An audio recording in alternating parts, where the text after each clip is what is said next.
And after their loss to the Warriors, it's going to be a nervous few weeks for the Knights. Newcastle's defeat leaves the door open for the Rabbitohs and Bulldogs to make the 8. And we've got our own destiny in our control. You know, we've got to take care of that. Ros Kelly, 9 News.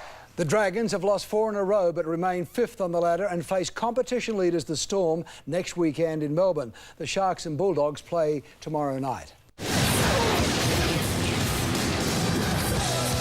Now it's with Mullen, last tackle, Gidley again, they can attack through the hand, he kicks high, Uate was there, knocked back to Naguama still the last tackle, they can come all the way across to the left, here we go again everyone, DeGoyce with the ball, watch for the second kick, here it goes, DeGoyce across field, MacDougall's got it this time, Fayato over the top, Uate has scored, Newcastle, they are the circus act of the National Rugby League.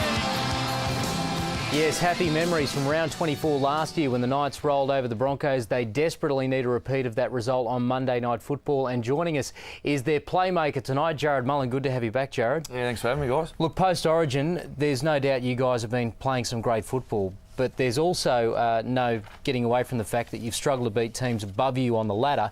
Bearing in mind you've got a few weeks ahead of the finals, they probably don't come much bigger than this one against the Broncos on Monday. No, exactly right. And the Broncos have been playing tremendous. And it's a big game Monday night. Our last Monday night game wasn't up to scratch, that's for sure. But last time we played Broncos at home on Monday night, we had a good win. So the boys are pumped, definitely. With that in mind, Mullo, do you approach this game like a semi-final, given the Bulldogs and South Sydney are breathing down your neck? Yeah, for sure. We treated last week's game as a semi-final over there, and unfortunately made a few too many errors in the second half. And but this game's going to be big because, like you said, the team's breathing down their neck, and we're going to have to try and keep that buffer there. Every year you always get a young bloke jump out for a club. Round 15, Ryan Stig made his debut at 5'8", and that was because there were some injuries to yourself, and Kirk Gidley had been struggling with Origin and the like. But well, gee, he made an impact, didn't he? And it has gone well since then too. Mate, it's good to see.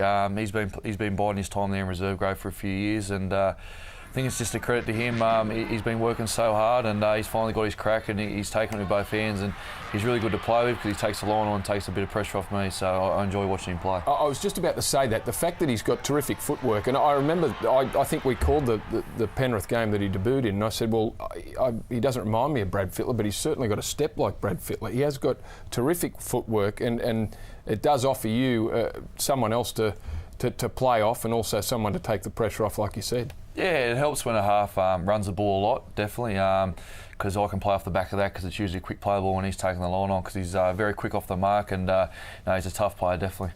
Also helps when your forwards are going forward for a half, doesn't it? Mate, they've been unreal. The past few weeks they've been really rolling up their sleeves, and I think the addition of Zane Tadavano, he's made his debut this year, big Kiwi front row for us, and he's been skilling them, so he's been playing some great footy. What about the addition of Neville Costigan to your side? I mean, the Dragons supporters are saying they miss him so much. What effect has he had on your side? He just adds that intimidation factor, something we've been lacking over the past couple of years, and he breaks people in half when he tackles them and bumps them off, when he runs, and he's great to have on your team for sure. Like I said, that intimidation factor is massive.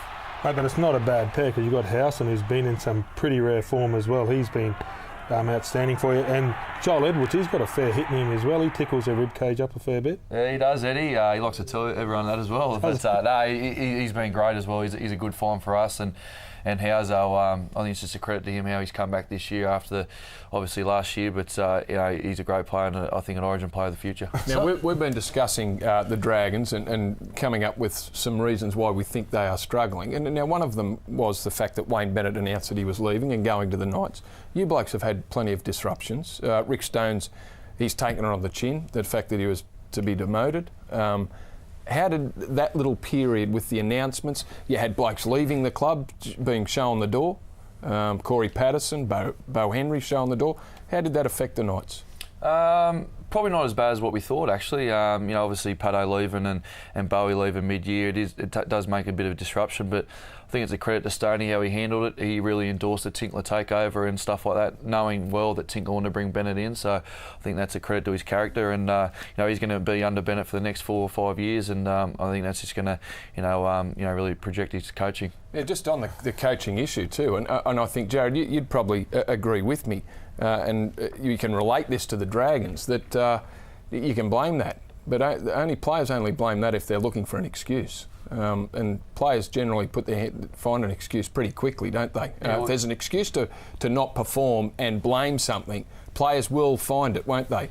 So you blokes had it, you didn't use it, and let's hope the Dragons aren't using that one either. I don't think you can blame that. I think you're the players out there going out in the field and putting your body on the line every week. So if you're not getting the result, it's not the coach's fault. They're giving you the game plan and you need to adhere by it.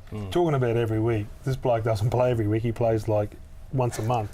Got mad dog. He's turned back the clock. He must be, mate, he's jumping out of his skin. What's going on with him? Oh, mate, he's playing like he's 18 again. Before last game, we showed some highlights when he scored 4 tries against the Warriors, and he was looking enormous, the Mad Dog, and mate, he's been great for us this year, on and off the field. He's been good. Is he definitely going to retire, or has he asked for one more year? Oh, he'll probably have another 10 years, I think. We've illustrated pretty much in this discussion already that entire right side for Newcastle. We've already touched on Manly and Brisbane's right side, which is so dynamic, but your right side, you throw into the mix of Uate also as one of the best. Yeah, he's an up-and-coming player, Koo. He's still got plenty more years ahead of him. And he's still got a lot of years ahead of him. And, playing outside the Mad Dog, it doesn't hurt because he loves to give some good ball there. So. Did Mad Dog really say, I'd love to be playing outside? Yeah, he did. Yeah, he did. And he came to train the next day and he was telling the forwards how to play and that. So he got a bit of confidence out of that game. So it was good to see. What's your main role in the footy team? Is it your running game, passing game? Is it your talk? What is it? A bit of everything. I like to mix it up. Obviously as a halfback, you've got to be a good talker.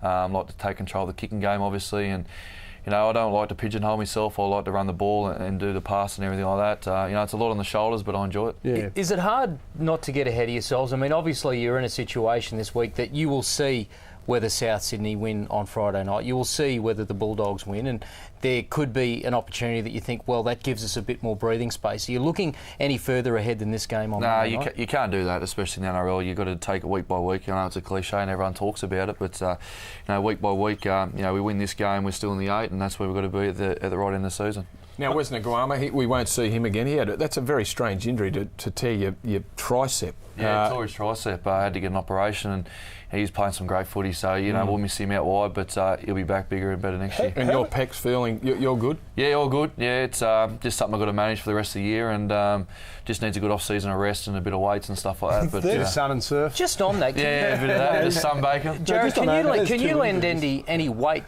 to why there has been so many pectoral muscle injuries this year? No, I don't know. I think there's a lot of theory about wrestle and all that type of stuff, but obviously it is a bit of an issue. A couple of years ago there was a lot of blokes doing, I know when Joey did his knee, there was all these discussions about knee reconstruction and stuff like that, so it might be just a phase everything's going through. But they're pulling muscles I don't have. They got pecs and tries. How do you do that? I don't have one. Well, how do you pull muscles like you have one? No, I don't have any. I've got a flat chest. We've seen how these blokes strip down in their recent calendars compared to how we stripped. It's all airbrush. We didn't look real good in the calendars, did we? Talk for yourself. Well, you can tell that we weren't pushing weights 4 times a week. No, it's ridiculous. Now, you did your pec. I can understand a pec if you had your arm out and it got pulled back. I can understand that, but you weren't in that motion. You were sort of you wrapped your arms around someone. Yeah, I think he landed sort of back and my arm went back like that, so that's how I ended up doing it. But it was one of those freaky injuries. Didn't you hear the whistle? Every other player was back on the halfway when you did that as well. I don't use stuff like that, mate. Heads in the game. What do you made of the Broncos? Oh, they're a good side. They're playing some great footy, and I think it's a credit to them. They're bringing such young kids through, and they're still holding their form. So it's good to see. But hopefully they can have an off night Monday night. Well, we just spoke about the combinations, and we mentioned the Broncos' right side. Your right side's pretty handy too, but you won't be marking. You won't be up defending against Sam Thaiday or Lockyer or Justin Hodges. That'll be the other blokes. Are they aware of exactly what they're they're coming up against. Yeah, like sure. Ryan Stig, he'll be on that side of the field. Yeah, I'll be over there as well. If I'm kicking sort of left foot down that channel, I'll stay there for a set or stuff like that. But no, we've defended some good, right edge before, so nothing's new for us. Do you find, Mullows, the halves are still getting spotted up a lot, or is that tended to drop away and teams just focusing on their own style? Yeah, mostly like that. But if you see, obviously, if a big fella's going to see a little fella in front of him and he wants to get a quick play ball, he's going to run at him. But, but 5 years ago, it was just the in thing, wasn't it, to get to the half and did really you get spotted up, Dales? Or I did, mate. Yes, yeah. You did. They're not that small. Until he sat them all on the backside, and then they went the other side. The halfbacks aren't that small now, mate. There's only the odd small. Used to run it.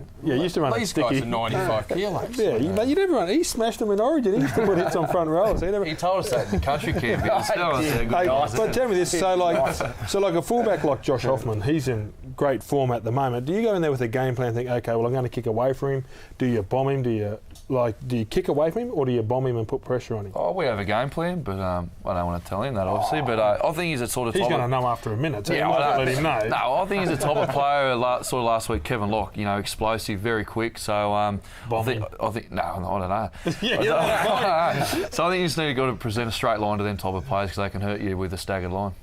You'd represent Newcastle in cricket very well, mate. Straight bat. Straight bat, mate.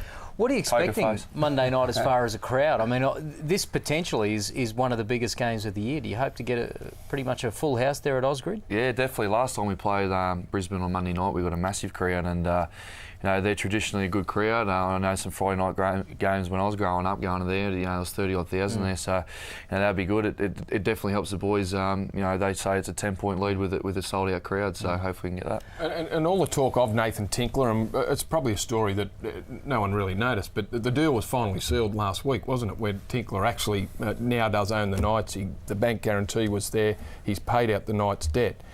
It's been, and it will continue to be, a huge thing for Newcastle, won't it, with Nathan Tinkler owning the Knights and what he will be able to do. It's already been shown with the memberships that he's been able to offer. Yeah, he's just making it affordable for families to come to the footy and actually come there and enjoy it and walk away with some money in their pocket, I suppose. But he's just a bloke that loves the town and loves the team and just wants to see Newcastle do well. And that's just not in rugby league; it's in all sports and just the community. So he's really good for the town. Do you see him around the club? Does he come around the club and? He's not that type of bloke that likes that. Wants to be in the limelight. Obviously he's got his horse stable in Patnack Farm that's going well. So, he does that type of business as well. Does he give you any tips?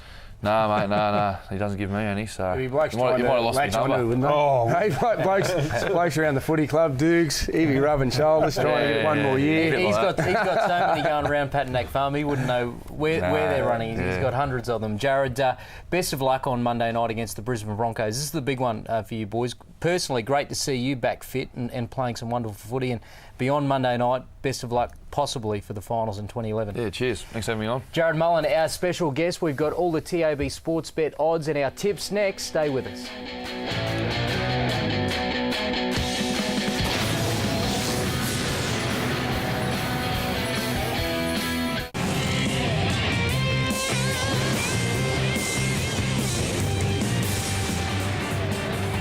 It's Monday night in Newcastle and it's a star-studded affair this evening. Jarrod Mullen and Fijian flyer Akuila Uate can help guarantee the Knights a place in the finals, but the Broncos are looking to cement their place in the top four as Darren Lockyer's farewell tour continues.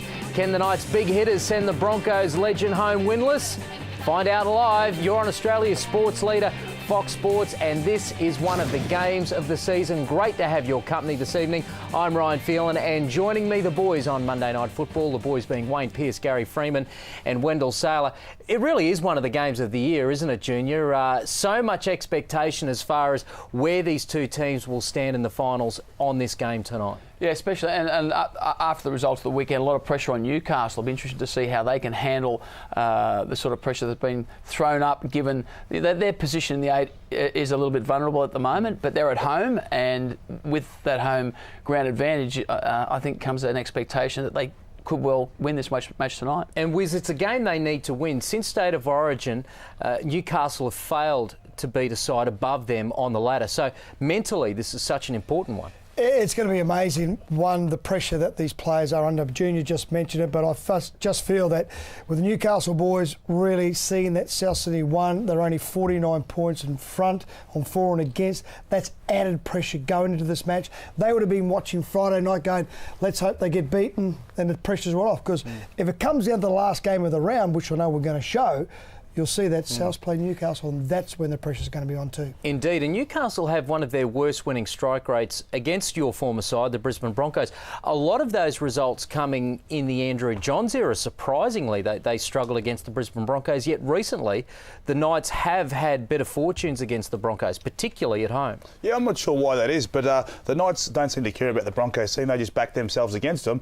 And I remember that era of Andrew Johns, he carved us up by himself. I remember one time he was out for 10 weeks, come back and score 22 points. But this side, Newcastle, when they're on, they're very hard to beat. And I think tonight they have to adopt the finals football to beat the Broncos, because a bit like the Dragons at the moment, when you're losing games and you're coming through to the finals, mate, you want to be there. And at the moment, this comp is pretty much open. And we're expecting both of these sides to be pretty much at full strength tonight, which is excellent as far as your viewing pleasure is concerned.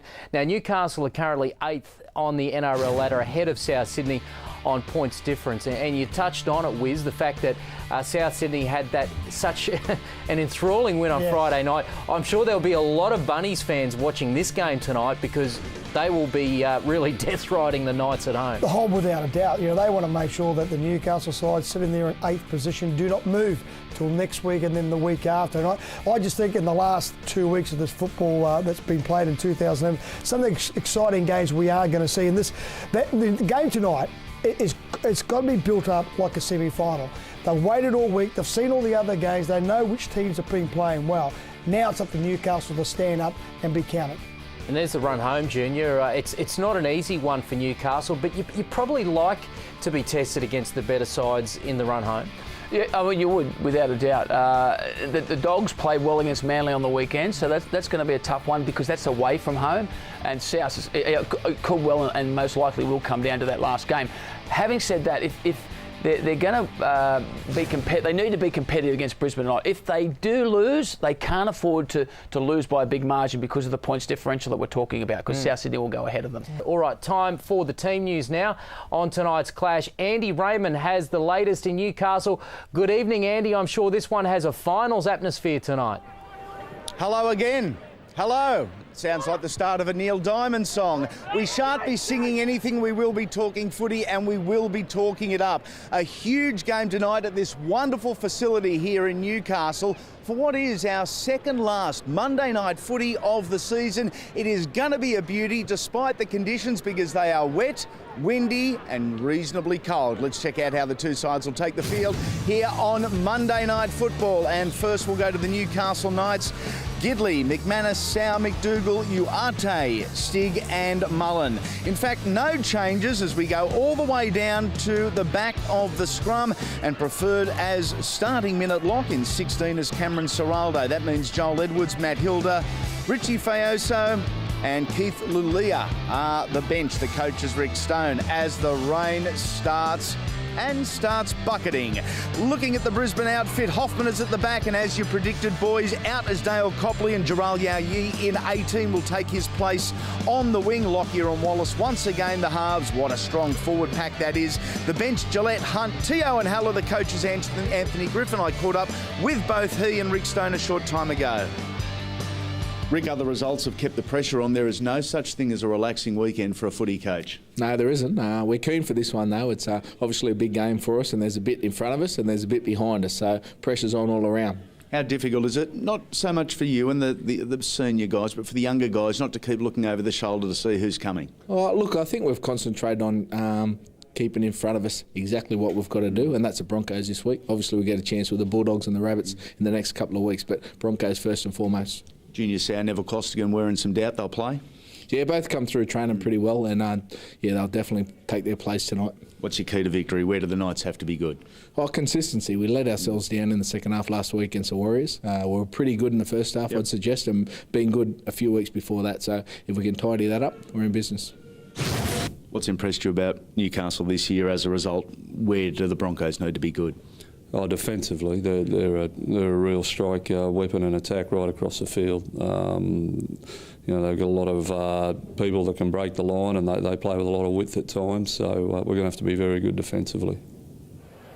Joining me, former Newcastle Knights player and coach, cold and wet Michael Hagan, with a very special jersey, an initiative from the Hunter Sports Group that's rewarding long-term financial members. Yeah, pretty much, I think, a reward and a thank you to all those loyal fans of the Newcastle Knights prior to the Hunter Sports Group taking over. Anyone that was a member or a season ticket holder member is going to be the proud owner of a jersey that has every name of every first-grade player that's debuted for the club in its 22 or 3 year history. It's an amazing...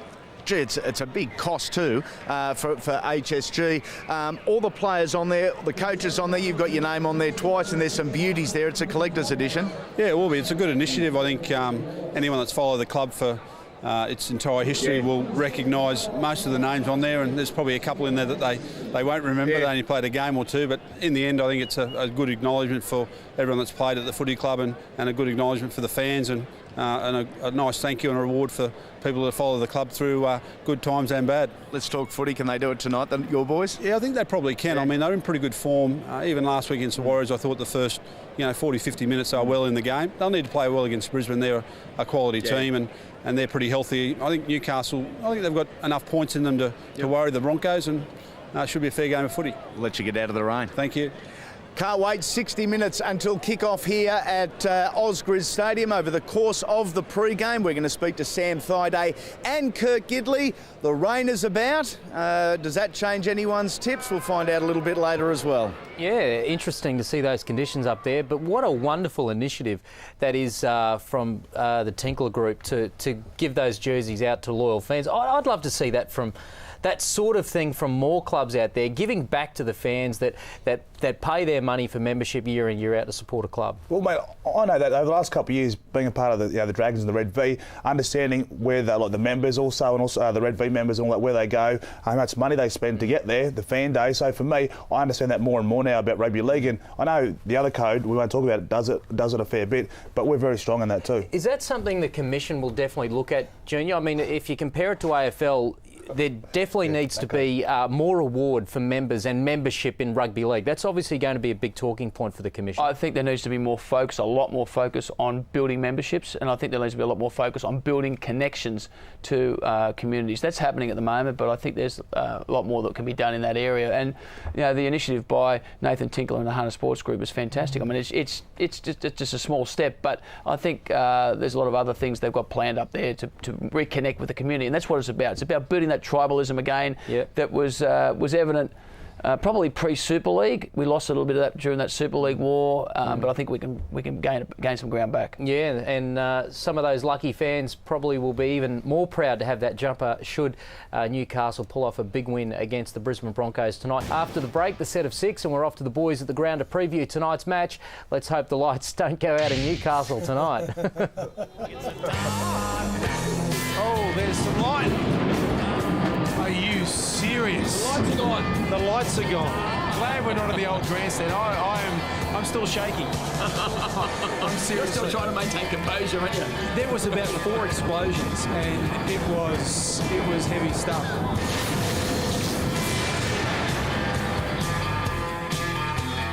All right, let's go to the team at Ausgrid Stadium. It's a very good evening to Warren Smith, Greg Alexander and Laurie Daly. Happy was to see that you're not standing under umbrellas. Yeah, a little bit of rain around here in Newcastle later this afternoon, Ryan, of course, but it's clear at the moment. A fair southerly low blowing from that end of the stadium. It's pretty cool up here suddenly, so we'll see how it fares during the game, of course. And for me, this feels like one of those finals games in August. It isn't really a finals game, but it sure feels like one here tonight, doesn't it? Yeah, I'm sure that's the attitude that both teams are bringing to this game, and they've still got a fair bit to accomplish too. The Broncos need to win to shore up that home semi-final. Of course, the Newcastle side find themselves under all sorts of pressure after losing last week against the Warriors and with South Sydney winning. So it's a must-win for both teams. The Broncos don't want to drop a game coming into the semi-finals, and the Knights, well, they're just desperate for the 2 points to make sure they're there. Yeah, of course, Kurt Gidley, their captain, would have been very disappointed they lost those 2 points that were there for the taking last week against the Warriors. He gets a chance, I think, early on tonight to set the tone for the Knights. He does. He's a great competitor, Kurt Gidley, regardless of whether it's the first minute or the 80th minute. He'll continue to ask questions of the defence. He provides plenty of enthusiasm and plenty of energy for this football team, in particular when they've got the ball. The thing I like about Kurt Gidley, he's very curious with the ball, regardless of what position he's playing in. And his support play is second to none when he's in that fullback role. Really tests the forwards out in the middle third of the field with his footwork. And he gives this team a little bit of experience in the halves when he jumps into that position. But also the fact with his kicking game, he can take a little bit of pressure off Jarrod Mullen. And look, they'll need Kurt Gidley at his best tonight if they're to win this game. There he is having a chat with the coach, Rick Stone. Let's hear from him now. Earlier on, he spoke to Andy Raymond. Kurt, the positives that you took out of last week's loss to the Warriors? First half was a good one, and probably got ourselves in a position where we wanted to be at half time, but let ourselves down in the second half with some cheap errors and a few bad defensive reads, and it was probably one that slipped away from us. What's the key area of improvement tonight? Probably being consistent right through the game. As I say, the first half was good, but being consistent right through the second half and completing well certainly helps. Chris Houston, always an underrated footballer in a lot of people's opinion, but taken his game to a new level in the last 2 months. I think he's been great right from the start, Houser, and he had 12 months off last year, but I think he's come back outstanding, and he's a real leader in our team on the field. He speaks well, he communicates well on the field, and he works hard, so he's a big part of our team. And along with all of that, Chris Houston is the only Newcastle Knight to have played all 21 games so far this season, in tonight's starting side, of course, and I think a real threat for the Broncos on that right-hand side. Well, he's got a great combination with Jarrod Mullen and also Adam MacDougall outside him, but Kurt Gidley said it all there. After sitting out for 12 months, there's a fair bit of catching up to do for Chris Houston, and he's certainly done that this year. Hasn't missed a game, and his form, even though Kurt Gidley said his form's been good all year, over the last month he's been outstanding. Great hole running, as I said, the combination with Jarrod Mullen, Kurt Gidley, and also with Adam MacDougall outside him, that right side involving Chris Houston, who ran some great lines over the last month, will be very dangerous tonight for the Newcastle team. Now, Newcastle has its worst winning percentage against Brisbane. They've won just 12 of 36 matches, which equals 33%, but they have won 3 of their past 4 against the Broncos. But what about this? Brisbane has not won or lost consecutive matches away from Suncorp since rounds 2 to 7. So if that pattern continues tonight, the Broncos will lose statistically. But they are the favourites on TAB Sportsbet, and we'll be checking in with those TAB Sportsbet odds very, very shortly. But for now, we are going to rejoin the team for their picks at Ausgrid Stadium. We'll go with you first. Ryan, I think as the finals approach, there's a real look about the Brisbane Broncos. I like the way they're playing. Obviously, a big win last week against the Cowboys. I think they'll win again here tonight, Brandy. Boys, I'm going for the upset. I think Newcastle can win here at home. For no real reason, just that it's in my water. I think there's going to be an upset. It's Tinkler water, Tinkler water. What was in the water on Wednesday night? Yeah, what changed from Wednesday night? Is the Broncos side weaker with Jarrod in it? No, it's got nothing to do with the Broncos, boys. It's all about Newcastle, and with South Sydney beating the Cowboys, I think it makes Newcastle a little bit more desperate. It changes their mindset coming into the game, and it was a 50-50 call for me. But I've gone with the home side. Don't be so shocked. Yeah. I give Newcastle a massive hope of winning this game, but I'm going to go with the Brisbane Broncos on the back of Wallace and Lockie, a kicking game to provide good field position for them. All right, boys, have a good call. No, I just always like a pokey curse on Monday Night Football. It always adds to the intrigue. Let's go down to the sideline eye. Andy Raymond. Andy? Greg Alexander, it's in his waters. I hope his waters don't break. Put me down for the Broncos. It's certainly not a vision that I want to conjure up in my mind at all, boys. Del, being a former Brisbane Bronco, I'm sure you're going to be tipping with your heart. Yeah, yeah, I will be, and former Broncos 2000 Player of the Year I was too at that, Ryan, but I'm tipping the Broncos. I just think I could... It's just very hard for us to remember that you did play for the Brisbane Broncos the way you carry on with this nowadays, So. That's a bit harsh. Anyway, I love the Broncos. I'm tipping the Broncos. I just think Hoffman's playing some great football. Locke will control it, and Semi Thaiday will lead because it'll be a finals football, and go the Bronx. Wizard? When you look at the two sides, I go through the top 13, then you go to the bench. I think the bench of the Broncos is a lot stronger. They get a lot more out of them. I'm going for Brisbane Broncos to win this game. I've got to go with the former Bronco of the Year and also Fox Sports #1 panellist. I've got to go with him with the Broncos. Yeah. Thank you. It was definitely one of those things. I'm going to go for the Brisbane Broncos. Can't tip against my Bronx.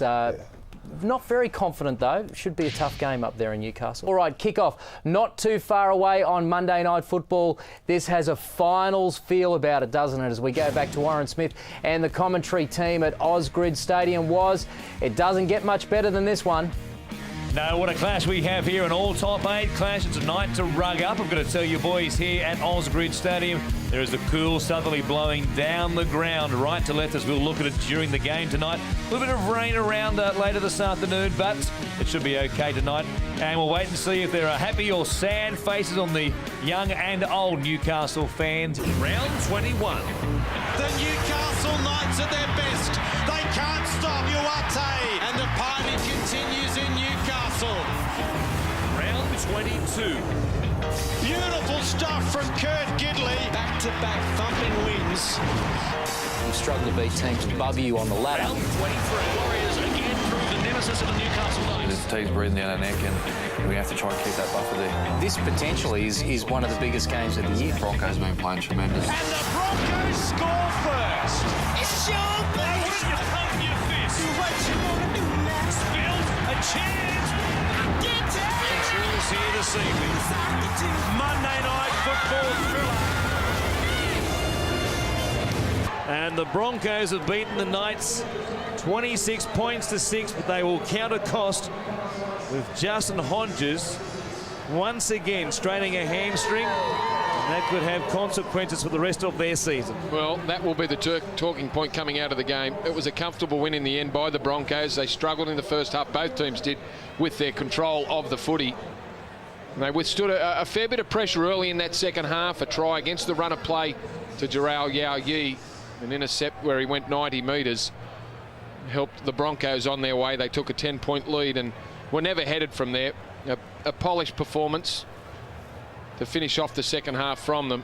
And that's 4 wins in a row as they march towards those home games against South Sydney and the Seagulls in 25 and 26. Well, let's go downstairs right now to Andy Raymond. Jarrod Mullen's also here. Mate, you blokes are just gutted. Yeah, mate, not the best performance, that's for sure, but push on next week. Hard when injuries against you. You know, you're playing a good side to start with. You're not playing well, but then there's injuries on top of that. It's one of those nights. Yeah, you can't make those an excuse. They had some injuries too, so disappointing performance, especially at home, but yeah, push on next week. Positives, what are you going to take out of it as a footy side? Oh, mate, I don't know after that, to be honest. Very disappointing performance, but I'll take a positive that we're still in it with the contest and we're just going to win our last 2. Massive couple of weeks ahead, isn't it? And a massive character test for the footy side. Yeah, it is, and hopefully our true colours can shine through. Quite sure they will. Thanks, mate. But now let's go to the Newcastle Knights and coach Rick Stone and skipper Kurt Gidley. Rick, tough night all round, really, wasn't it? Yeah, it was a tough night. You know, obviously we didn't have too much luck with a couple of injuries. Probably lacked a little bit of patience and composure in attack. You know, a bit frantic and come up with some errors, and they killed us in the end. Junior and Matt, what's the latest? Oh, Junior's got a decent ankle sprain that obviously gets some scans on tomorrow, and Matt's got a real serious cut in his head that he's been sent to hospital to get stitched that our doctor couldn't stitch. Is it right that it's cut halfway around his head from his forehead all the way around the back? Yeah, it's a significant cut, mate, and I don't want to explain too much about it, but obviously our doctor's been working with us for 23 years and he's never not stitched up one of our players. It's the first time he sent someone to hospital to get stitched. So it's a pretty serious cut and nasty head clash with Joel Edwards. You probably can't comment too much on the referee in the first half, but there was some mighty dubious decisions there. Yeah, look, I don't know if the refs had a difference. Obviously, the first try was a 50-50 one with the benefit of the doubt. You get them, you lose them sometimes.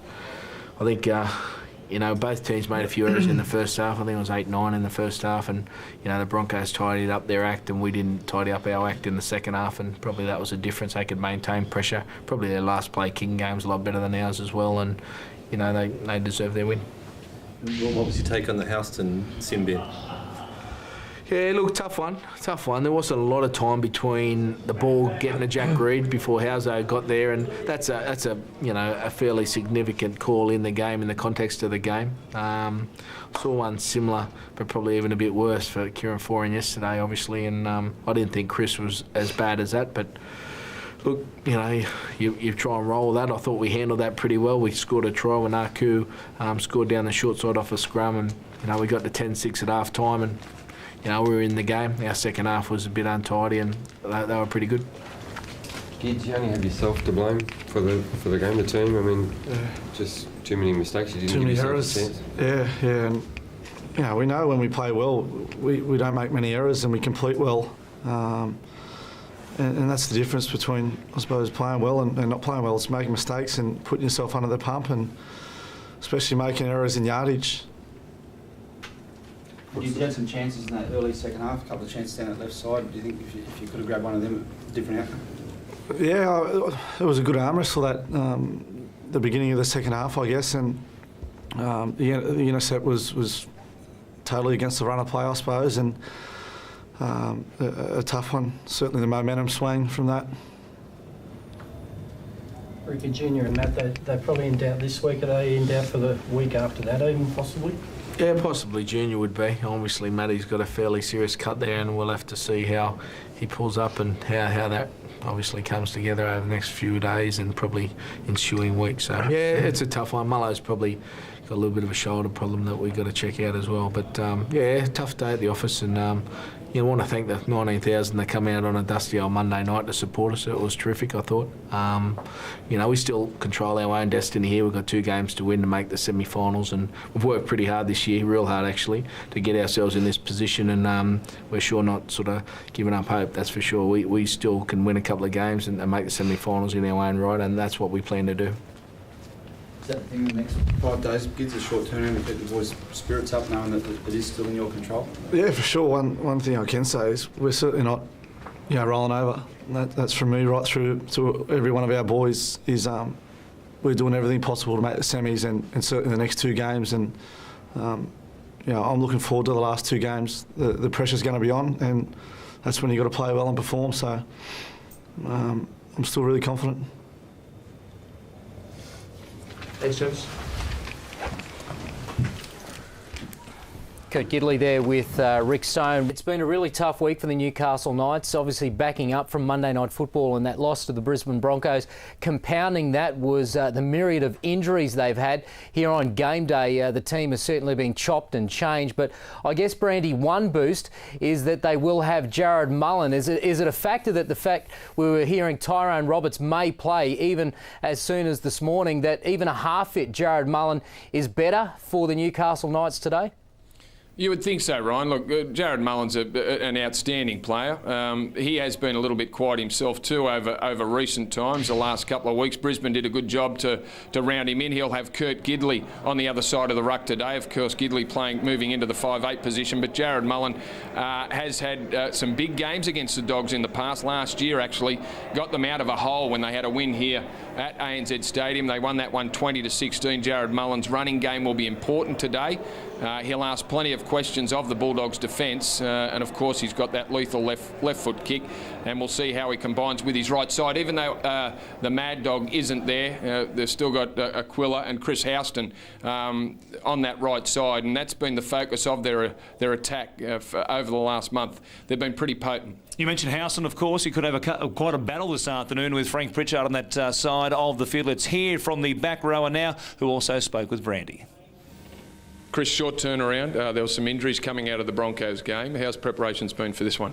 Yeah, we didn't get much done earlier in the week, but we've had 2 good sessions towards the back end, and we're looking forward to the challenge tonight. You do control your own destiny at the moment, but to maintain that, you just need to win tonight. Yeah, we do. We've been working hard on controlling the footy this week, because that's what cost us the points in the end last week. So we're trying to get through our sets and get to our kicks. Now, your right side, which you are part of, along with Adam MacDougall, who won't be there, does that change the focus, because you have played plenty of your attack down your side? Yeah, a little bit. Mad Dog's been in some good form there, but I don't think we'll change our structures too much. But we've got, I think, Licky playing in the centres there for us, and he's a strong, powerful ball runner as well, so he's going to bring some similar traits. And your own game, you had some time to make up after missing last year. You'd be pretty happy with what you've been able to achieve so far? Yeah, in stages.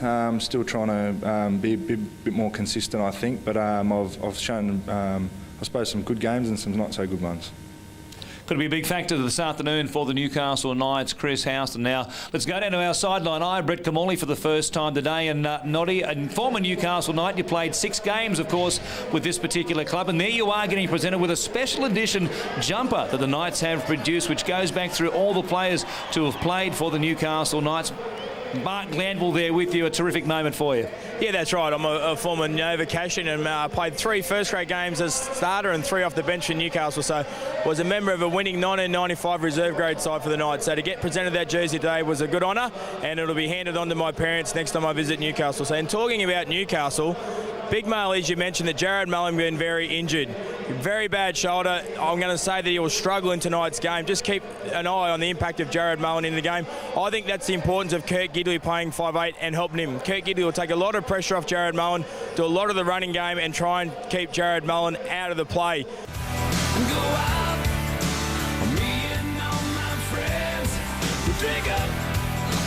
Newcastle has won 4 of its past 5 matches against the Bulldogs, but away from home they struggle from Osgood, but they go okay at ANZ Stadium. They've won 3 of their past 4 there, but Canterbury has been held scoreless in the first half of 3 of its past 4 matches against the Newcastle Knights. So if they want to get off to a good start today, they could have picked a better team to do it against than the Newcastle Knights statistically. All right, let's get our Bundy top shelf tips. We've grabbed the thoughts from the guys out at the ground. Gordy, who are you tipping in this one? I think the Dogs, their form last week, they should have beaten Manly. We saw what Manly did to the Storm on Friday night. I think that they'll be too good. And the Knights, well, this is their last chance, but it sounds like they're all wounded. Yeah, I think the Dogs were really unlucky last week against Manly. We saw how well Manly played last night. And I agree with you, Gordy. Too many wounded players for Newcastle. Yeah, I'm very confident about the chance of the Newcastle Knights today. When you look at them this year, they've smashed every team below them on the ladder. In fact, there's only been 1 team below them on the ladder this year that they've lost that game, and that was to the Roosters at the Sydney Football Stadium by 2 points. Look at the 2 bookends, Was and they should have won Ryan. that game. So Newcastle seem to beat up on the teams below them. They might do that today. And the Bulldogs have done it here tonight.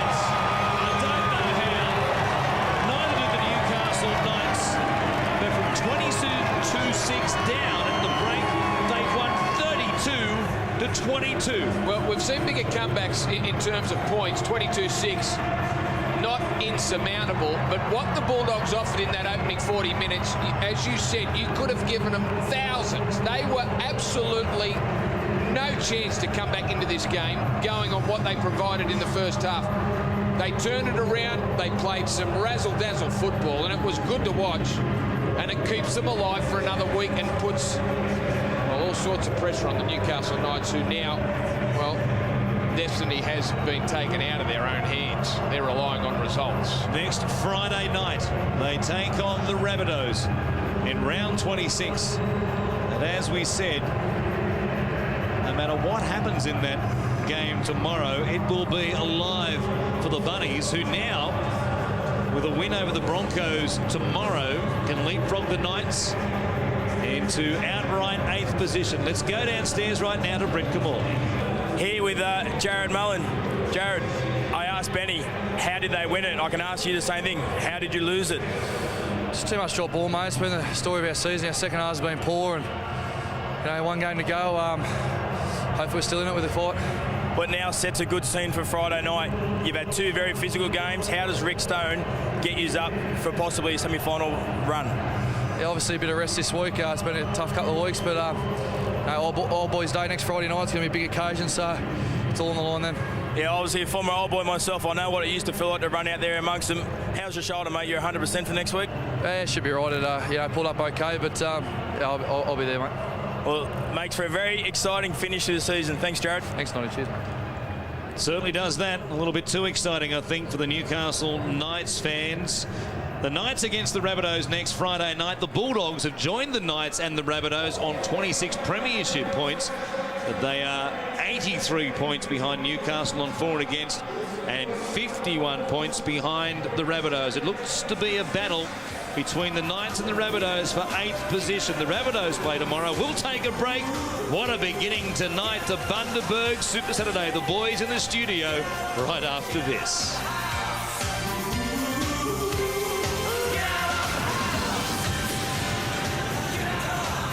Let's hear from the two coaches, Jeff Dimmick and Rick Stone.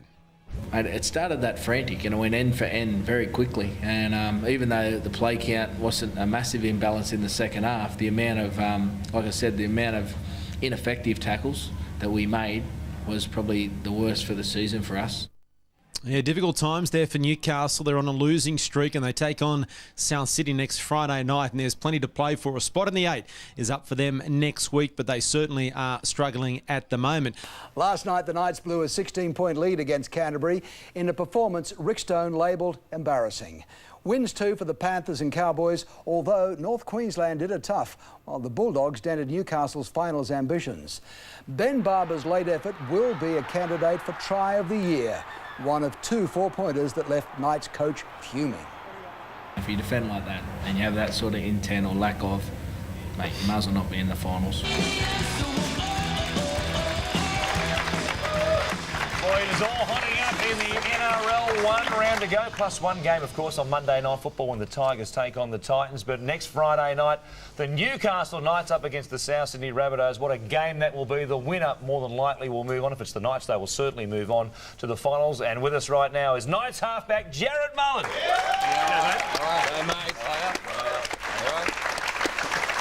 Boy, it hasn't been the plan, quite obviously, but you've set up an absolute blockbuster of a game next Friday night up there in Newcastle. Yeah, we have. It wasn't our best second half, that's for sure, and it's been something that we've been lacking the past few weeks. But hopefully we can get another good start on Friday night, and whoever wins that game's in the top 8, so it's a big game. We'll take a look at some highlights from the game in a moment, but half-time last night, and seriously, the Bulldogs were as bad a team as we've seen in 40 minutes of football. They completed 5 of 14 sets, Brandy, and you guys, lead 22-6, and it looked like you'd win by 40 or 50. And I don't know, it looked like the teams changed jumpers at half-time. That's how ridiculous it was, the change in fortunes. Yeah, I think we just got a bit complacent, and you can't do that in the NRL, so it's very disappointing from our behalf, but it's something we need to work on, and hopefully we can do it better next week. Monday's game against Brisbane, which you lost, and you were pretty good against Brisbane for quite some time, but you picked up some injuries. Matt Hilda didn't play, Junior Sow, and MacDougall pulled out. Will you be getting any of these players back for the clash against the Bunnies on Friday? Yeah, I think the Mad Dog will play. It's sort of the last home game there for him, so no, he'll play definitely, I reckon, the Mad Dog. He'll be there? Yeah, it's a home game. So it's a home game. He likes a home game, Steve. Yeah, he loves it. How long has the dog been playing for? I mean, I feel like, is he like... 16th year. Is he? Yeah. He's like 45, isn't he? Yeah, I think so. I'm sure I played school footy against... You would in 1983. Yeah, absolutely. And I think he has got past 100 games, the Mad Dog. In 16 seasons? Yeah, but I think he's about 160, so averaging 10 a game. Averages 10 But 10 it's all quality, so... It is quality. It is. And he has been on fire of recent time. He's scored plenty of tries. I can't believe he's not putting his hand up for another crack. Another season of 10 games? Or has the master coach says Wayne Bennett said, look, that's it. Yeah, I don't know. You're done. I don't know. I think he sort of put up the white flag. I think he thinks he's done. So, but it's a credit to him how good he's going this year. He's the oldest player in the NRL, and he's playing like he's 18. So it's good. Are there places he doesn't like to play? Does he choose when he wants to play? Is there anything? Can you give us any insight into that? You know what? I reckon. Tell us a story. I reckon it'd be anywhere cold. He wouldn't like the cold. Yeah, we're playing a game against the Titans up there, and you end up spear tackling a bloke and didn't get put on a report or anything like that, so he's thinking, all right, I've got to do something here. The next tackle, he's come down with a blatant elbow and that, and nothing happened, I mean, why is he doing this for? And then I went, next week we're playing Canberra, down in Canberra. I'm not going down there. It's fantastic. After no one noticed the elbow to their head, he started swearing at the referee. Mate, that was a grade 3. Send me off. That's a grade 3. You get me out of here. You've got quite a few players leaving this year, though. I think there's 7 in total. Is Tinkler looking after all of them with jobs post, or? I think Dan Toller's he's retiring at the end of the year and going to look after him with jobs and stuff like that. But I think they've approached it the right way. I think they've told him early that obviously their service aren't wanted next year, and so they can get another club. So I think they approached it in a pretty professional way. What is jockeys for Patnack Farm or something? A jockey for Nathan Tinkler, riding track Dan Toller, the big 120 kilogram front row. He was a perfect jockey. I feel like Darryl Lockyer will have 500 on that. He'll be very excited. He'll be in on that. Now, Friday night, and it's the final game, of course, it's Old Boys Day too. You blokes, you've got a pretty good record, haven't you, on Old Boys Day, where it's a reunion. They stand out there and clap you blokes on the field. So MacDougall's going to be out the front clapping everyone. And playing. Well, and playing, yeah. I think, well, last year was our first year ever that we got beat, and that was against the Dragons when they were red hot. So it's always a big occasion, and it always gives the boys a bit of a boost when the old boys are all there. So you'll pack out Osgrid, won't you? You'll get 30,000 there. Oh yeah, we should. You know, Friday night. It's last chance to get in the top 8. Now, the Bunnies, of course, were in action today up there against the Broncos, Suncorp Stadium. They went down 22 points to 10, as it turned out. As we take a look at some highlights, what do you make of them? They're a bit like you guys. They've been going pretty well in recent times, but boy, they've got some injuries all of a sudden now to some of their key men, including Greg Inglis, who picked up an ankle injury today. He'd have to be in severe doubt to play next weekend. You have to be on your game because they have been pretty good. Yeah, they have been, and they can hurt you all over the park. So, you know, we can't take them lightly, that's for sure. They've been playing some great footy, and it's going to be a tough game. Gee, they were game today and they went into the game without Merritt again, without John Sutton. Yep. You would think Sutton, who's got a broken bone in his hand, will line up. They'll need all that for a must-win game. Nathan Merritt, I don't know how bad the quad is, whether it was precaution today and they knew that because you blokes had lost, well, it's an all-or-nothing game next week. But they were game today against Brisbane in front of, just on 50,000 people. Yeah. Chris Sando again. Mate, gee, he pulled out some tricks that were just unbelievable and almost got them home, really. If he scored, hit a little chip and chase just before half-time and almost got himself across the line. If he scores there, it's a different game, but they're running out of troops, the Bunnies. Yes, they are. Of course, the Dragons also, they broke a drought today. Now, depending on how things go, you'll work out who you play week 1 of the finals, and who knows what it might be as far as Manly, Melbourne, whoever at the moment. But the Dragons have been in a bit of a rough patch. I guess you guys can relate to this at the moment. Sometimes it's just, hard to break out of these losing sequences. Yeah, sometimes it's just not working for you, but then when things click, you can, string a few together. So, we're on the back of a couple of bad losses, but hopefully we can click this weekend and then go into the finals. It's anyone's ball game then.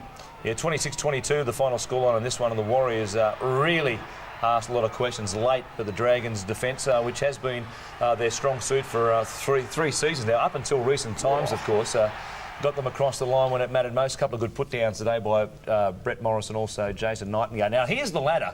Now, you guys sit... The interest, of course, at the moment is in 8th, 9th and 10th. The Tigers and Titans still to play to make it 23 games to everybody. But you guys are in 8th position on plus 19. The Bunnies are on minus 15. But the interest, of course, with the Bulldogs still alive, because what could happen is if, say, the Bunnies beat you guys by only a couple, the Bulldogs will come out on Sunday against the Canberra Raiders, knowing if they win by 45 or so... At ANZ too. At ANZ Stadium, they could trump everybody and sneak into 8th place, which would be unbelievable. Or if you guys have a draw as well. Exactly. If there's a draw, which is, a small chance, the Bulldogs could still sneak in. So there's so much riding on Friday night. There is, yeah. So it's going to be a big game. And like you said, hopefully we can pack it out with 3,000 screaming over Castro. The players in recent times have got together. I think it's a great initiative. There's a website now called Footy Social. And you're aware of this quite obviously. And there's an initiative at the moment called Footy Inc., which I guess is a bit of a takeoff of Miami Inc. and the different shows you can see. Look out. There's been a shoot done with everybody, those who appear, of course, the likes of JT, Jonathan Thurston. I guess it wouldn't be a shoot without Daniel Conn, given he's the ink master. Todd Carney, got a bit of time on his hands, getting a bit of a shot. Now, if you want to find out more about the poster or the calendar, go to footysocial.com and take a look and see what's happening there, footysocial.com.au. What about this initiative? The players starting getting a bit proactive in the way you present yourself and the way you project yourself in the community. Yeah, definitely. It's a great initiation, and it's good to see a couple of them boys out there with their shirts off. You weren't tempted? Nah. Any tats? Have you got any tats? Yeah, I've got 2, mate, yeah. Anything you can tell us about? No, just... It's not a Jim Beam commercial. No. What's that one doing? What do we got here? Just the old last name. Oh, really? Yeah. Never heard that one. Is there anyone under 25 in a club, let's just talk with New... is there anyone that hasn't got any tats? Isaac de Gois hasn't got one. But he's getting old. He's over 25. I'm saying under 25. Yeah, he's a bit hairy too. Yeah. He'd need a wax job before he got it. No, everyone's got all the young kids, it's like the in thing at the moment. But, yeah. What about Mad Dogs? He got any tats? No, he doesn't. No. So he's over 25. I don't know about when he won the comp. I don't know, Mad Dog. He's got a D on one cheek and a G on the other cheek. The dog.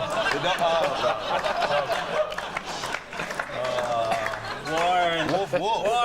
I think there are some real things to go on with for the Footy social crew. You would take some of those ideas back, no doubt. Yeah, I like it, mate. Yeah, it's good actually. Now, apart from some of the guys that missed last night's game through injury, you've been carrying problems for a couple of weeks. You picked up the shoulder to go with your pec.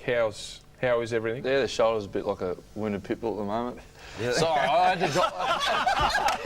You've got to explain that. You've got to explain that. My mate Mick at home, that's for you. That's $100 he owes me for. Speaking of a sponsorship, and you now get a spa. So. He told me to drop like a wounded pit bull in somewhere, so I had to drop it in. I'm not exactly sure I'm getting half of it because I set it up beautifully. You did. So I'm getting 50. Yeah. So you're both getting a free spa. Yeah, and deal's direct. Yeah, deal's direct. Giving me. He owns a pub in Newcastle, so you can drink free there. Next time I'm in Newcastle, I drink free at the pub. Oh, there you go. Yeah. Hopefully the Johns brothers aren't there though, so you know. Just keep it quiet. Actually, I'd like it if they were both there. Oh, really? Now, Jarrod, I just got to come out and tell you this. You are my favourite halfback in the NRL. I think you're awesome. Is that because I'm sitting here? Yeah, that's right. I say to everyone, no, you are. I love the way you play. How do we get rid of this Mitchell Pearce bloke and get you in the Origin side? I mean, how do we do it? I want you in a blue jumper again. I think it's time. No, he's obviously playing some great footy there, Pearce here, but no, I can play 6 also. I played most of my career at 5'8" too, so that wouldn't be sort of a bad combination, I suppose. But he's, I suppose, the incumbent there, and I think he played some great footy there too. So, you know, hopefully he can stay there. That's a long time down the track, of course, next year. The immediate future is next Friday night against the South Sydney Rabbitohs, a massive game. Thanks for coming on the night. No, thanks, guys. Enjoyed it. Jarrod Mullen, the Women Cripple, leading the Knights to victory against the Rabbitohs next Friday night. We're going to take a break and come back with Wallaby Drew Mitchell right after this. Stick around.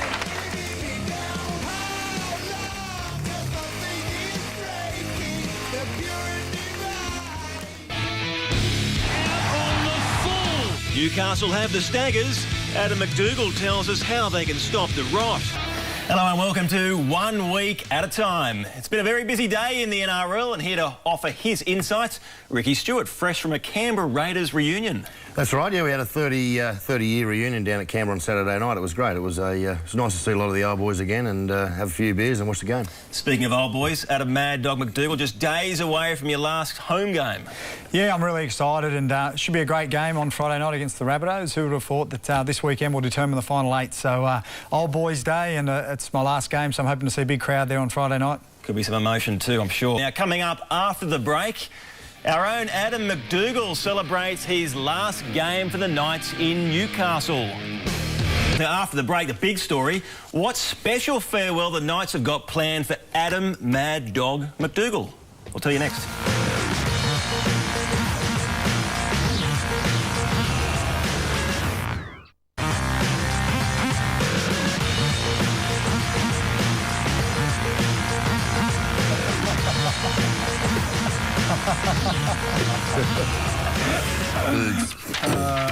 Mad Dog, this will be your last weekend. I reckon there'll be some tears. I reckon there'll be some tears down there. Your last game at Newcastle on Friday night against the Bunnies. How are you feeling? Yeah, no, it's going to be an emotional day for sure. I can't believe that the time has come, you know, 16 years of playing football straight out of school into full-time football.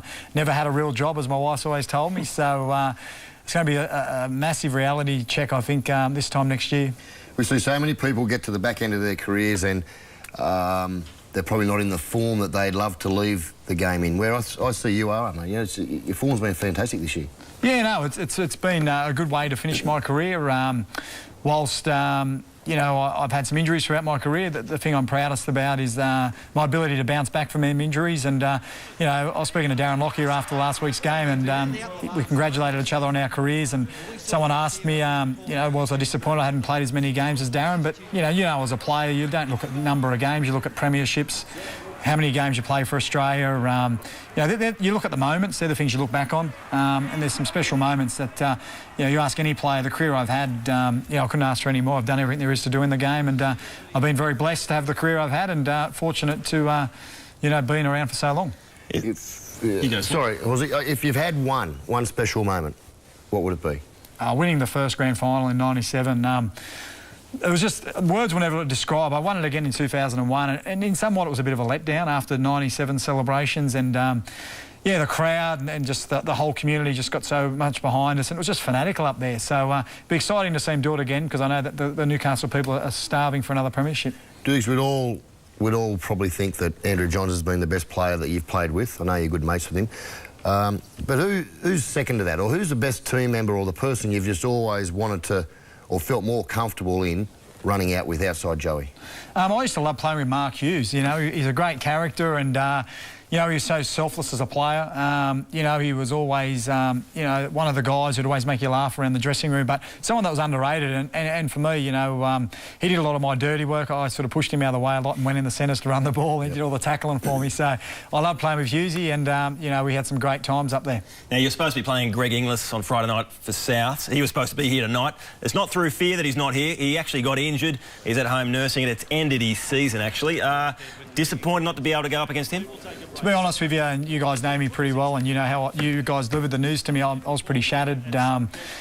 He's the sort of guy I really thrive on playing, and you know, these are the sort of guys you want to play when you play at our level. You know, he's regarded as one of the best players, if not the best player in the game. So I looked at this game at the start of the season, and I looked too as the last game of the regular season at home, and it was South Sydney, which obviously builds up the intensity given my past history at the club, and then also the cherry on top of the cake was the opportunity to play someone like Greg Inglis to finish my career.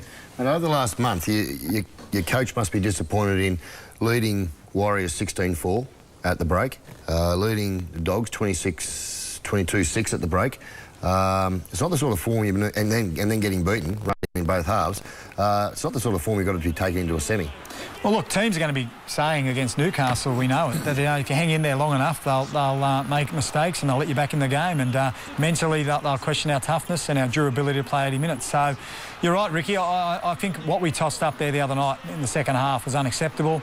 It was unacceptable to, you know, the blokes that have worn that jersey before us, and it was unacceptable as far as, I think, the standard of football that's required to make the top 8. So we know that, and, you know, I think it's a good kick in the backside coming into a crucial game, and whilst it would have been nice to go into this game guaranteed a top 8 position, I think it all builds to the theatre of Friday night, and I know personally, for me, I can't wait. You know, there's no bigger stage. Old boys weekend. Old boys weekend.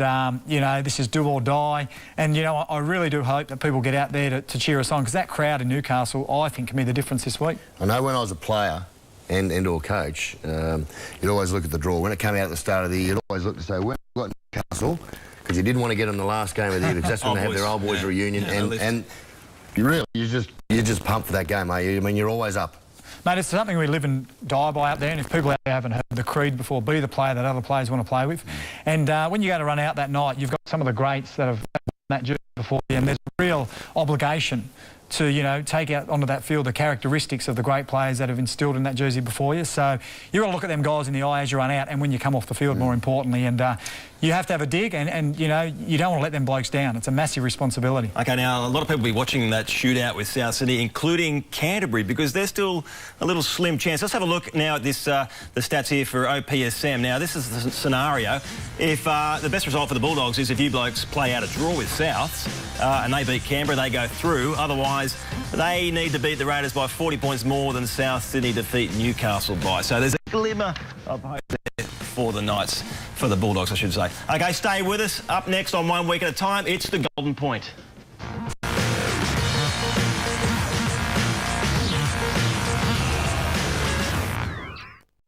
For the night, boys. Wish we could talk longer, but we have to move on. The league action continues on Thursday night here on 1 with the game planned at 8:30 p.m. with special guests Manly's injured skipper Jason King, Broncos big man Sam Thaiday, Kirk Gidley from the Knights, South's coach Johnny Lang, And Manly enforcer, former Manly enforcer Mark Spud Carroll, and One Week at a Time returns next Monday at 9:30 p.m. with Dally M Rookie of the Year. In waiting, Daly Cherry Evans on with myself, Ricky and Mad Dog. That's if he's not on Mad Monday duties. I'll be here. And before we go, a quick shout to champion wheelchair athlete Kurt Fernley. He's a mad Panthers fan, had a tough year, and he's counting down from today 12 months until the London Paralympic Games. Good luck with that, Kurt. Thanks for watching. Thank you for watching at home. Before we go, if you want one of these, Newcastle Herald on Thursday. But I guess you've got to live in the area to get that. You love it, don't you? Big paper, is it, that one? Hey? No, it's a great paper, and that head in there. Just quickly, much better head than yours. Will you have a tear? Will you be crying, do you think? Will I be crying? No, I don't think so. Your mum be there, mate? No, my mum won't be there, and obviously, you know, it's going to be an emotional night, so looking forward to it. Well, best of luck with that, Doogs, and we'll see you all next week on One Week at a Time.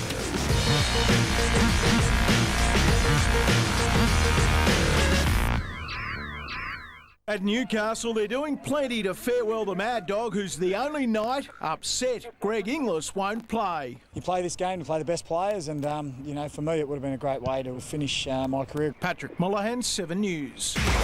Newcastle's Kurt Gidley joins us ahead of their must-win game against the Rabbitohs. Stig runs straight at them!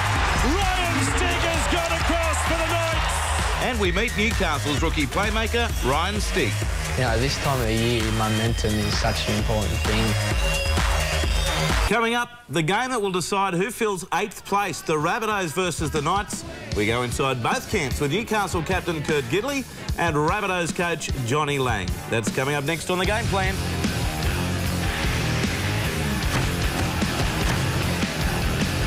Obviously up against the Newcastle side, Blocky, that will be determined to make up for a poor couple of weeks. Yes, Andrew, they've been very disappointed in the last couple of weeks. First against the Brisbane, then last week against the Doggies. Now, their first half performance was unbelievable. It was a quick turnaround for them, but they went to sleep in the second half. They looked tired, they looked legless. One good thing for them this time, they are at home, and South have only won twice in the history playing up there in Newcastle, so that is a big advantage for them. Well, their captain, of course, is the inspirational Kurt Gidley. He joins us from Newcastle. Kurt, thanks for joining us. Hey, boys, how's it going? What's the attitude been like since, I mean, hearing you talk after that game against Canterbury in the very poor second half? You get to your first training session after that. How do you get things back on a positive? Oh, well, mate, we need a big attitude shift after that second half last week. As we said, we done things right in the first half. We held the ball well, completed well, and put some points on. But you know, I think we were a bit complacent. I think coming out in the second half, and the Dogs certainly turned their game around, and just I think our defence really let us down. Mate, it's amazing that we see so many momentum shifts in games of football now. If you have a look at the stats in that first half, the Canterbury side didn't complete. The Newcastle Knights did. Then they got a lot more football in the second half, and then all of a sudden the game turns right around. Yeah, mate, that's the thing. Yeah, we had plenty of ball in the first half, and we should have come out fresh, and I really think it came down to attitude, and we didn't come out with our heads screwed on in the second half, and you know, they had a bit more ball, they were getting plenty of offloads, and we just weren't working together in defence, and I'd like to think tomorrow night is a huge attitude shift, and a much better defensive team tomorrow night. Well, what's the key to beating South Sydney up there on your home ground? Look, they're going to come out, I think that they're going to come out and throw everything at the Newcastle Knights, albeit in throwing the football around. I think they're going to try and play catch-up right from the start. What's going to be the Newcastle Knight tactics, and how are you going to beat the South Sydney side?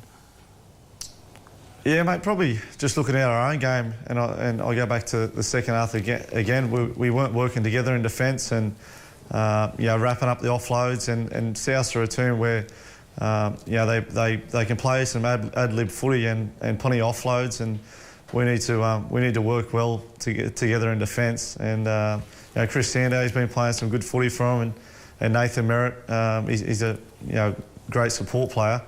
But really our defence and how hard we're prepared to work for each other is going to be a big key.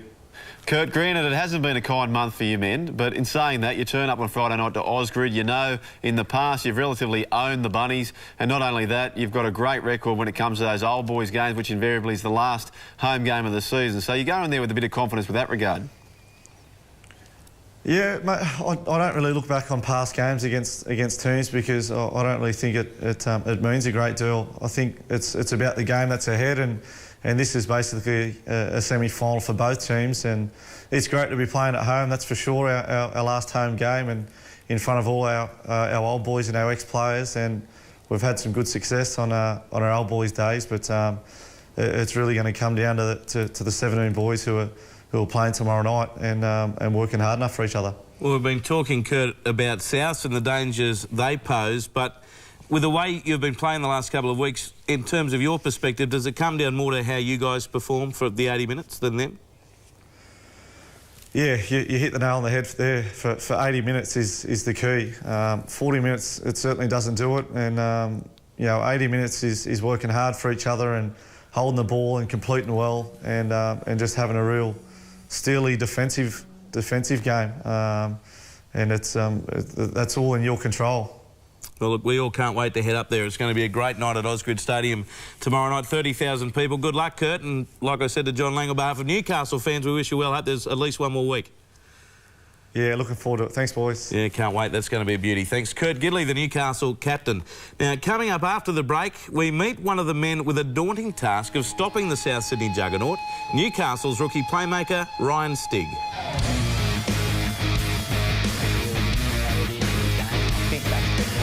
But, this time of the year, momentum is such an important thing.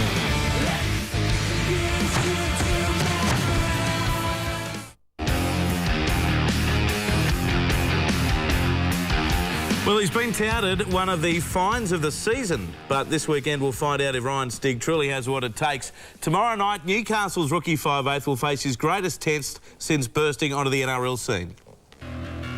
For anyone who doesn't know, this is Ryan Stig. By Ryan Stig, who splits them. Ryan Stig, out of absolutely nowhere. A 21-year-old whose raw talent has helped hold together Newcastle's season in a period plagued by injuries to Kurt Gidley, Jarrod Mullen and Wes Nagama. And within only a couple of weeks in the top flight, Stig was likened to one of the all-time greats, Brad Fittler. Freddie, when he first burst onto the scene back in '89, ran exactly like that. Yeah, he was one of my sort of favourite players growing up, and used to love watching him play. So, yeah, for people to say that was, I was a bit blown away by it. After 3 months in first grade, the rookie is now coming to terms with being the hero for local kids. Hey, boys. And what an idol Ryan is. Far from the bravado and back-page scandal that seems to plague rugby league, this humble and good-natured young man typifies what is good about the game. Go out, mate, go out. That's it. Good catch, good hand. He's just a wonderful role model. You know, he really is the sort of person that you would want your son to grow up and be like. Stig volunteers here at his former school where he met his childhood sweetheart, Ange. After a tough year apart from each other while Ryan won a Queensland Cup premiership with Northern Pride, the couple married last October. The months and months of separation before were made bearable by their strong religious beliefs. God's put that desire in his heart, so, we always just knew that he was going to succeed because we had that faith and that security. And it's that faith combined with a hell of a lot of hard work that Ryan credits for where he is today. Stig's performances landed him a 2-year contract extension and with it the incredible opportunity to develop under Wayne Bennett. He's done some, pretty good things with some 5'8" that have played under him with, Jamie Soward and obviously Darren Lockyer. That's really exciting, and that is one thing I'm looking forward to, to learn off him. But for the moment, the focus is securing a finals berth tomorrow night. Stig runs straight at them. Ryan Stig has gone across for the Knights. Doesn't he seem like a good bloke, Ryan Stig? And well done, Nick Lockyer. Great to have you back, mate. 8th spot, here we go. Come on. After 16 seasons at the top level, Adam MacDougall has finally called it quits. But before he retires, he's going to help the Knights cement the 8th spot. Let me tell you, the Newcastle love him. Or do they? Let's go and talk to the Newcastle royalty about that dude. MacDougall, another surging run. Well, what a night he's having, Mad Dog. What memories have you got of him? Mate, I've got great memories of dudes just sitting around the table at lunchtime and he has these stories. Don't know if they're true yet, but they make me laugh. They'd be all shit. Probably. Duke will be pumped up. Old boys game. Last game at home. So if we get up and we go to the semis, we win the following week. We might get a home semi as well. The Mad Dog away from Henry. The Mad Dog's in. How many people does the new stadium now hold? 30 or 20? 50. Yeah, hopefully it'll fill up. Yeah, hopefully you get 50 this week. I don't know. 50 I don't know. They're going to fit. I don't know. Somewhere. Yeah. Somewhere, that's all right. How strong is it? Still going. He started with Lockie, right? Yeah. Lockie's played 350 games, and Dukes is like his GST. He's paid 35, hasn't he? Thanks for your time, Joe. He's a good character in the game, that's the thing, and he's been a great player and he's represented Australia, New South Wales, and he's won grand finals, so he's done it all, and the off-field humour is it all comes along with it. It's good. And Adam MacDougall gets himself a double. Big sad? No, I'm excited, but it hasn't set in yet. I suppose I've been doing this for 16 years now, so it's a long time, and it'll probably set in next year when I'm watching the boys play, and I'm not. So, I suppose I've not had to have a real job for a long time, so I've been pretty lucky.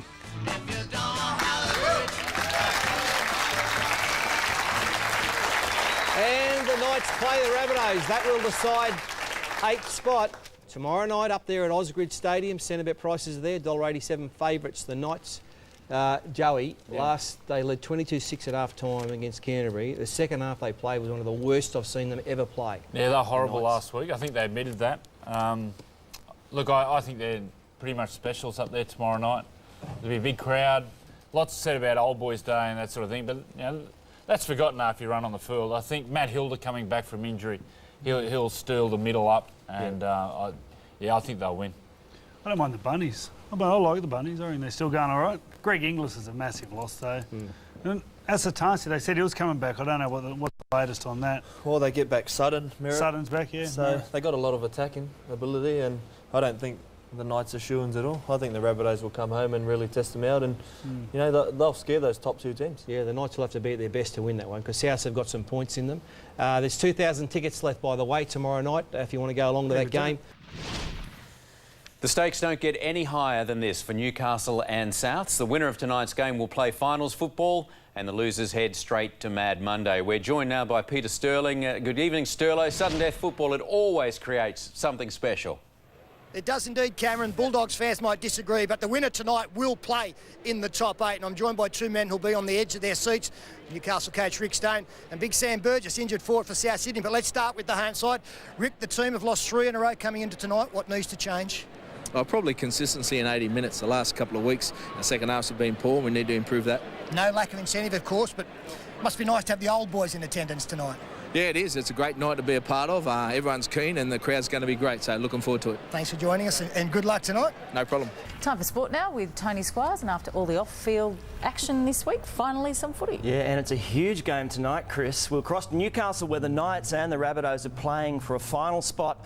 The NRL semis have come a week early with the Knights hosting the Rabbitohs in a do-or-die clash tonight. Matt Carmichael's in beautiful Newcastle, and Matty, who will get that final spot in the top 8? Well, Tony, it's a sellout, so all these Newcastle fans say their team will lift in front of all the past players. It's old boys' night, but the Rabbitohs are the favourite. Right, the Mad Dog.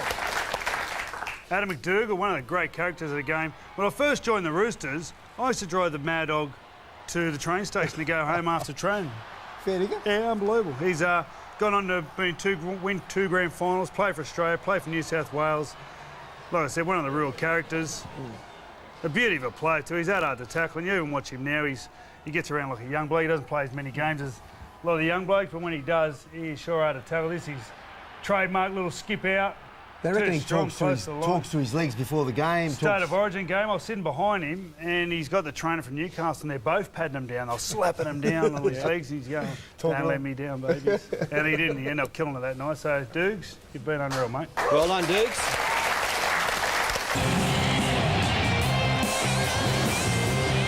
Coming up on Super Saturday, 4 to the thriller as the Knights seal a finals berth. 4 tries Rabbitohs equals the Newcastle record. You just see the drive and the passion that he had. Every run, he looked like, his life depended on it.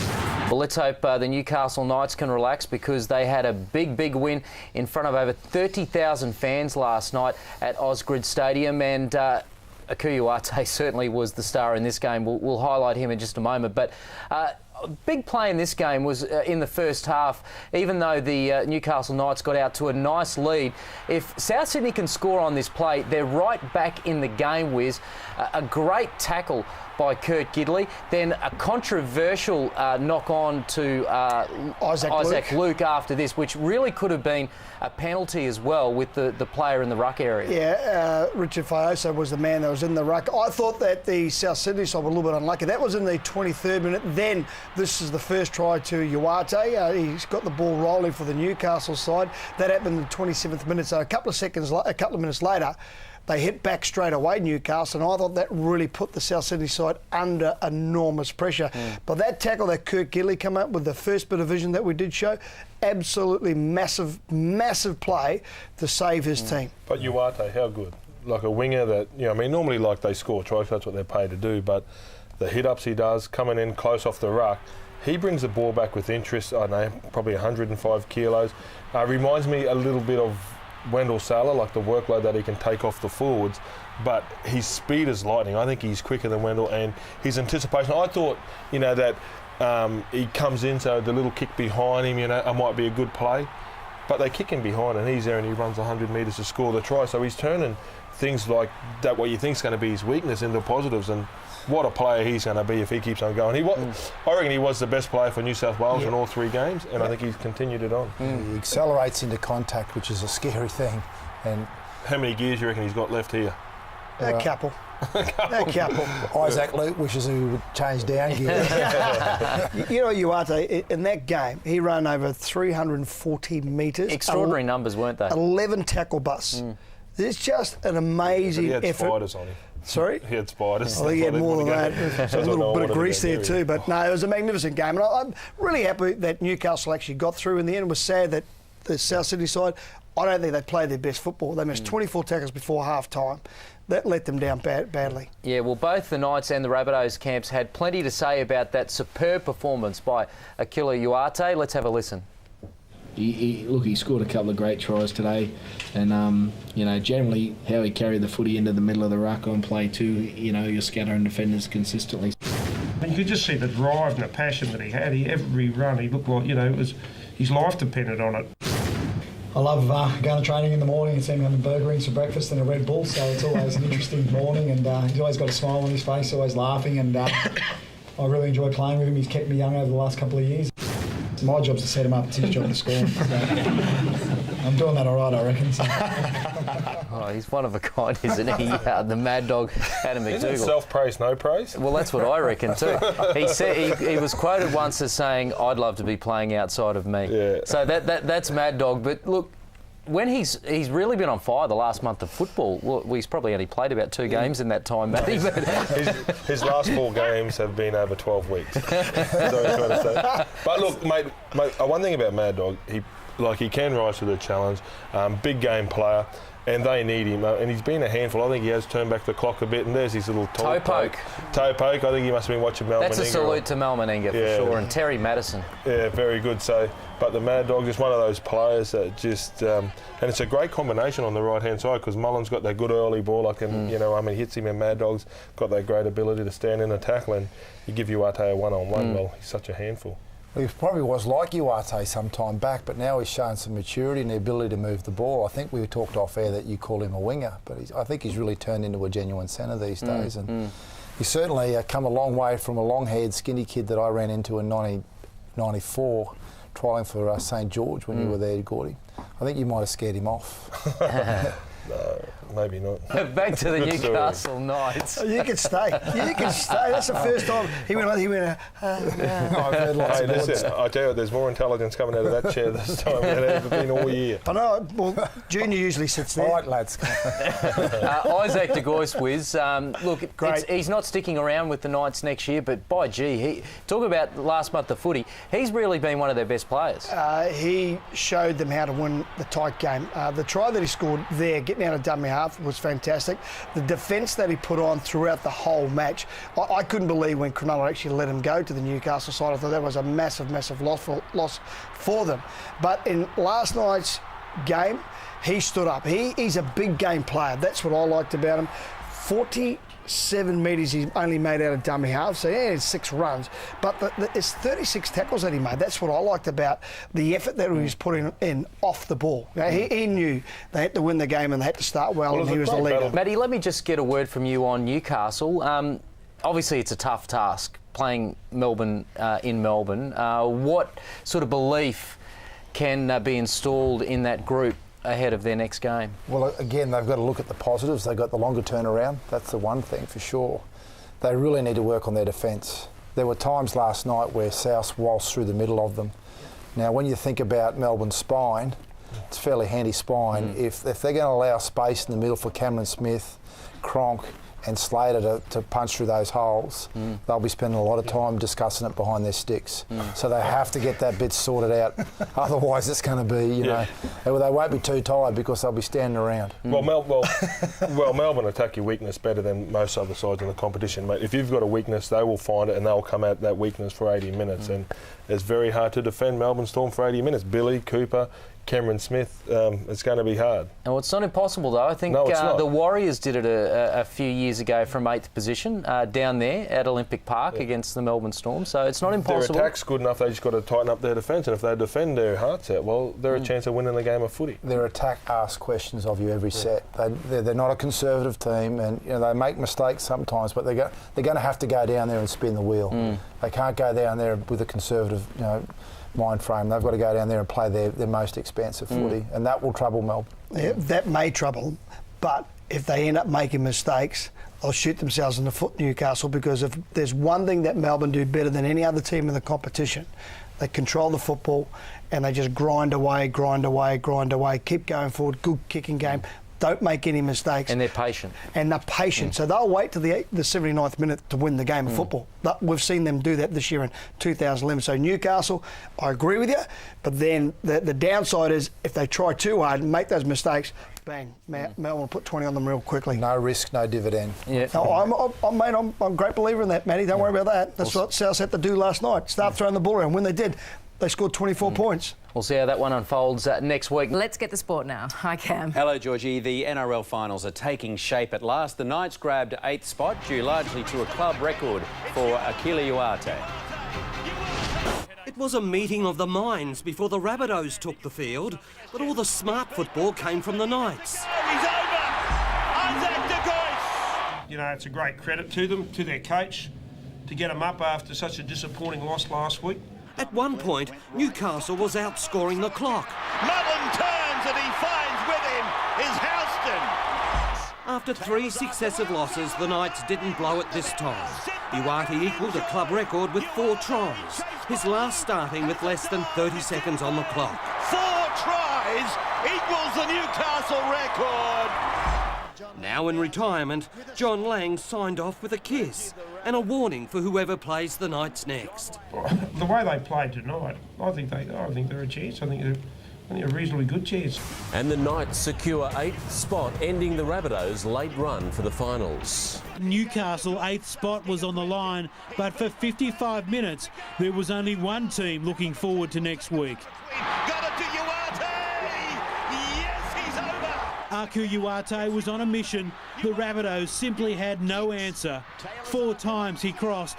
The final effort wiped out any chance Souths had of a comeback. Veteran Adam MacDougall enjoying the ride at 36. 4 tries equals the Newcastle record. I love going to training in the morning and seeing them burger and some breakfast and a Red Bull, so it's always an interesting morning. It was the last home game for the Mad Dog, the last for John Lang with South. we didn't do it. We gave it our best shot. Can't do any more than that. Durosen, 7 News. Now, Friday night, not that I should bag other Channel 9 commentators, I didn't agree with man of the match on Friday night. I want to get your discussion. I know Uate scored 4 tries. I thought Kurt Gidley was best on ground Friday night, and I thought he was clearly the best on ground. I know it's sensational what Uate achieved, but as best player on the game, Paul, would you agree? Or yeah, I'm fine if you got someone else. No, I agree with your sentiment there. Kirk Gidley was sensational. It was probably the difference between the Knights. Well, not the difference because they were pretty dominant at the start of the match, but he held them together. He was the glue for the side. But it's almost an unwritten clause. You score 4 tries, you win man of the match. Yeah. That's just the way it is. That's fair. Paul's got the point. TK, do you think that's the way it should be? I thought De Gois was great. Man of the match. I don't think the players care, but Kurt Gidley, this is like championship player, championship moment. The champion steps up. And that's what we saw on Friday night, and that's what all that old boys. I think it's a tremendous thing they do on a yearly basis. They've done it on 14 years now. They've only lost 3 times out of that 14 years on Old Boys Night, and I'd like to think every National Rugby League club does it as well as the Newcastle Knights. You know what? Some do and some don't. But old boys should be celebrated. I think it's great. They all get to go to the dressing room before the game, and they all can say something if they want. But I think it's a great inspiration, and the Tinkler revolution continues up there. Great to see the grandstands full. Yeah, the great thing about the old boys is that the Knights have such a good record on that day, and many of those wins actually come against teams who are favoured to win the game. Yeah, and even on Friday night, South were playing for a semi-final spot. Only the second semi-final spot in 22 years. So they had a lot on the line there, but they couldn't get there. TK, I was actually at the Dragons game on Friday night. It was in Illawarra, or some of the old Steelers were there. After the game, I saw Ian Russell, John Simon, Dale Fritz all together after the game, looking like they're having a good time. Timo. Now, having said that, I personally thought Gidley was man of the match. You still have to fate the effort of Uate. I mean, well, it was pretty exciting. The game's all about scoring tries. You've got to score points, and sometimes a couple of touches from a winger can be as useful as what we just saw Kurt Gidley do.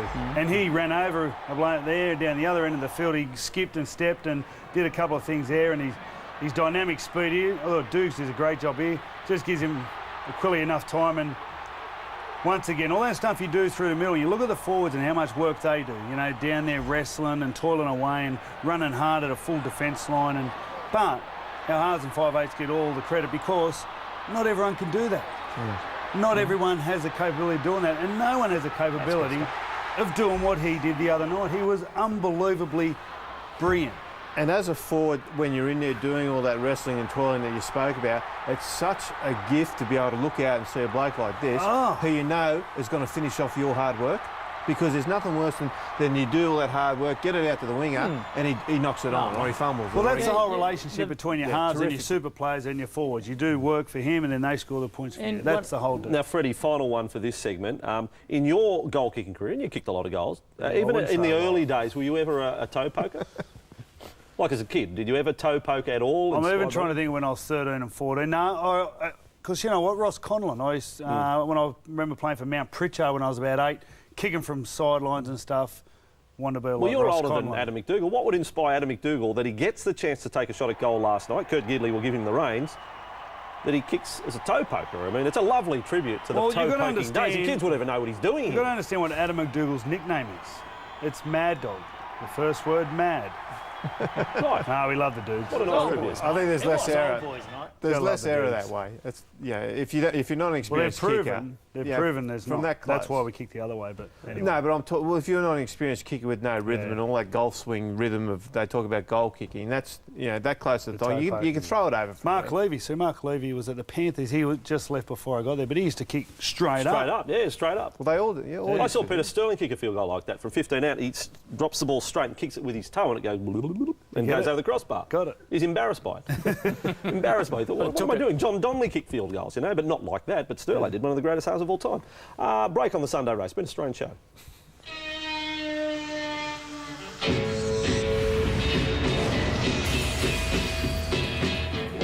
All right, the Newcastle Knights just scraped in to the top 8 this year, didn't they? But Junior, what's been their best moment of the year in your mind?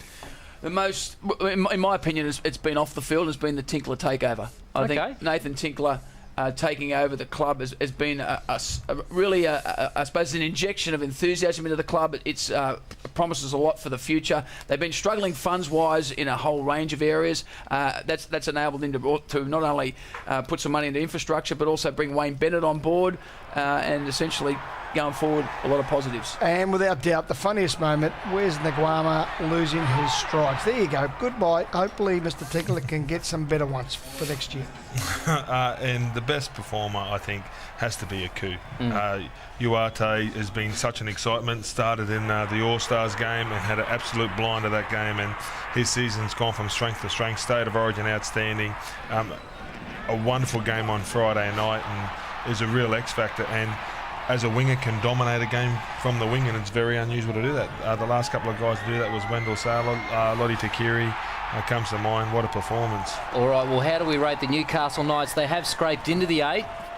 I'm saying hot. The reason I'm saying hot is because most people were tipping them for the wooden spoon. So the fact that they've made the finals, I reckon they've overachieved, and that's a hot performance. Yeah. Okay, I'm the odd one. All right. Today, more proof Sydney can no longer be called the home of rugby league.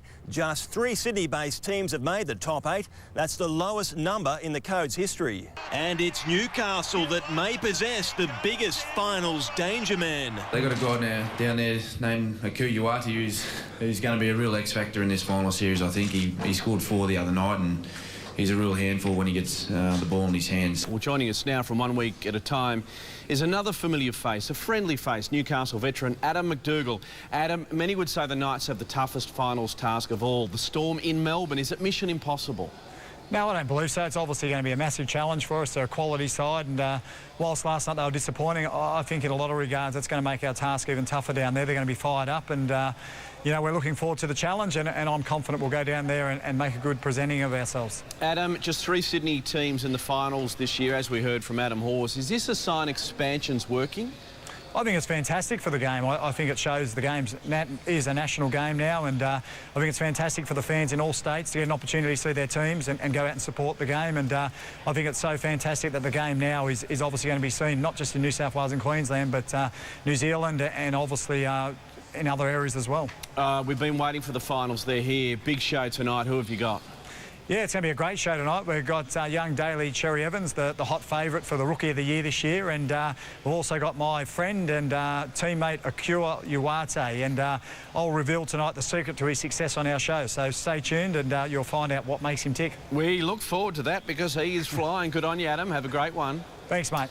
For more on the finals, join Adam, Ricky Stewart and Adam Hawes 1 week at a time tonight, 9:30 on 1. Adam MacDougall farewelled his fellow Novocastrians. Tonight, Akuila Uate tells what he'll miss most about the Mad Dog. MacDougall got it to Uate! Yes, he's over! Mad Dog, no Mad Monday for you. The Knights are still alive? Yeah, no, exciting, and you know, I said to you last week that I wouldn't be on the show if we're on Mad Monday, but I was very confident when I'd be here, and I am. Now, one thing that also could come up with Aku Uate, they may well get off. Aku Uate got off. Let's have a look at him just before Origin 1. I'm not sure what you did here, Ricky, but he was managed to play in Origin 1.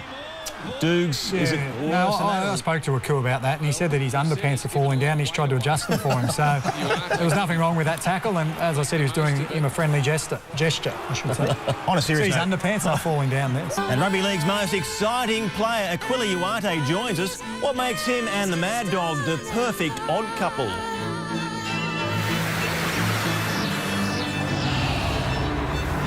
After the break, the NRL's most exciting player, Aku Uate.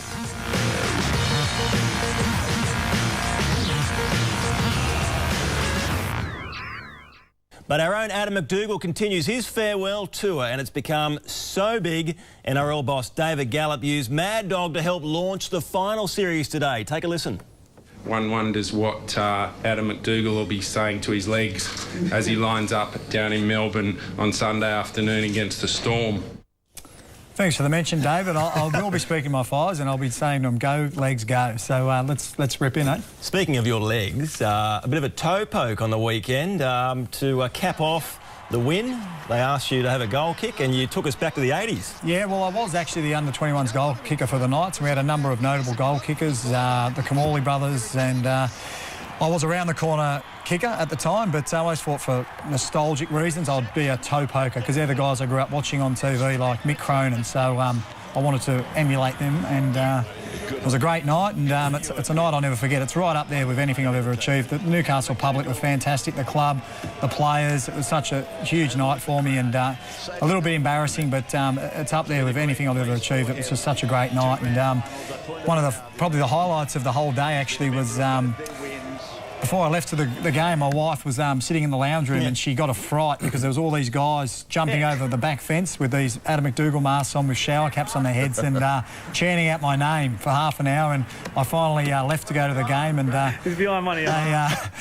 They stopped the traffic for me so I could get to the game safely, and he's on the left, ran down the street with the banners, and it was a really touching moment, very, very funny, and it was just a great night, mate.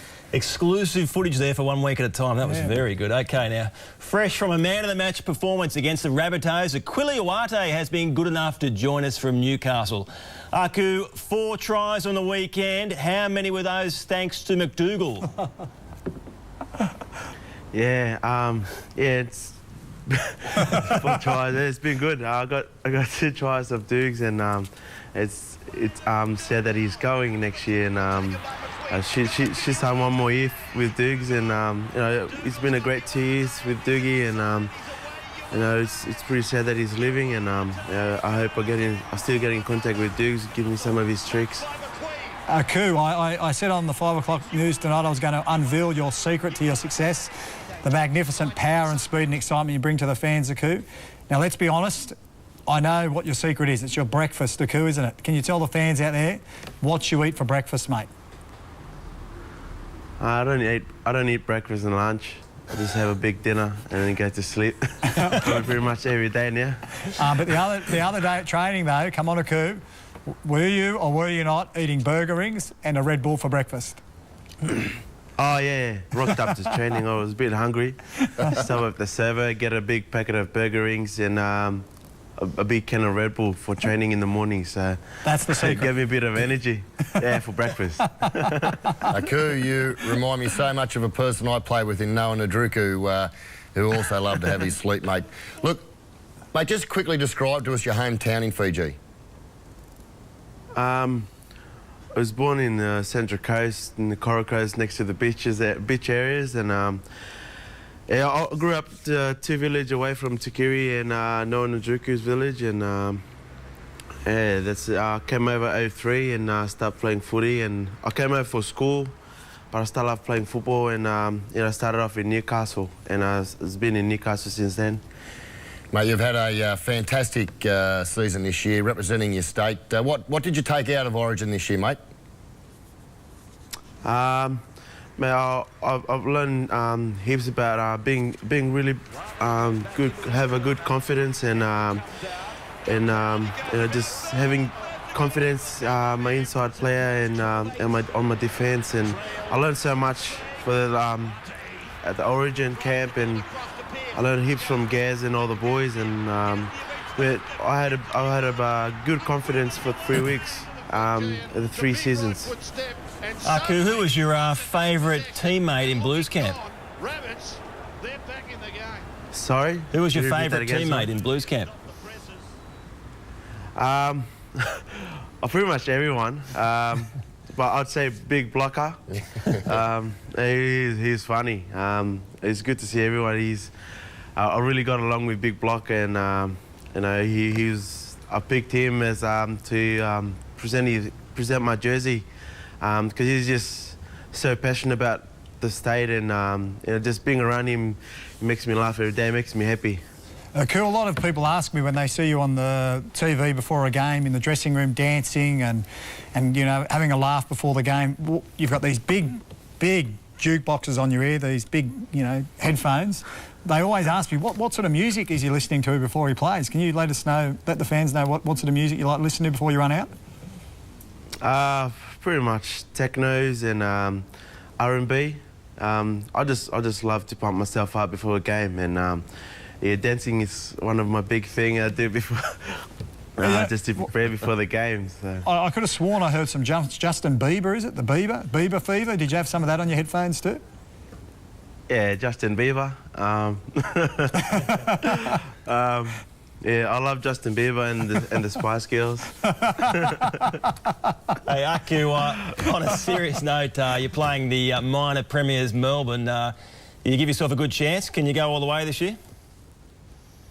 Mate, definitely. We've got to prepare ourselves well this week, and you know, we got to prepare ourselves really, really big this week, and because going up to Melbourne, playing the full squad, and you know, it's my first semi-finals, and I'm really happy, and I just can't wait to get out there this Sunday, and you know, just. You know, I was gonna say before, this Duke's not retired yet. Still got a couple more games to go, so I can't wait to you know, get a couple more tries of Dukes this Sunday. What will you miss most about MacDougall? That's his jokes. and does his own training program. Love it. Just finally, you're going to keep that haircut for the game? Yeah, I'm going to keep the haircut for the rest of the season, and probably to the grand final. So yeah, I'm definitely looking forward to this week. Beautiful. Okay, Aku, thanks very much for your time, and good luck against the Storm on Sunday. No worries. Thank you. Thanks, John. There he is, Aku Uate. When he plays the game, and Dukes, you're out there the closest to him of all of us, he just looks as though he is just having the time of his life. Yeah, he loves it, mate. He's such an inspirational bloke to play with. He's just so fearless. He just loves playing football. And for me, I'm pretty old, as you can tell from my melon. Definitely. Mate, I would have retired, honestly, 2 years ago. The first day he rocked up to training, he's made me laugh, and I haven't stopped laughing ever since. Like, turning up for breakfast, having burger rings, you know, listen to Justin Bieber before he runs out in the field, dancing. He's an absolute character. He is easy to like, isn't he? And I found that out while having my first real time with him this year in Origin. But just his attitude, his energy for everyone, lifts everybody. He's just he's such an inspiration, and he's got, you know, he's a making of a future star. You know, he's one of those players, and not many players have this, but when he gets the football in his hands, you go straight to the edge of your seat and think, well, what's on here? He's got that knack. He's entertaining. Winger of the Year. The nominees are Nathan Merritt, Jason Nightingale, Akuila Uate, Jarrod Yaoyi, and the winner is Akuila Uate from the Newcastle Knights. Goes again to Gidley on the blind side. He just dabs it down. The bounce, picked up by Uate. That's a freakish kick and a freakish pick up and a brilliant try.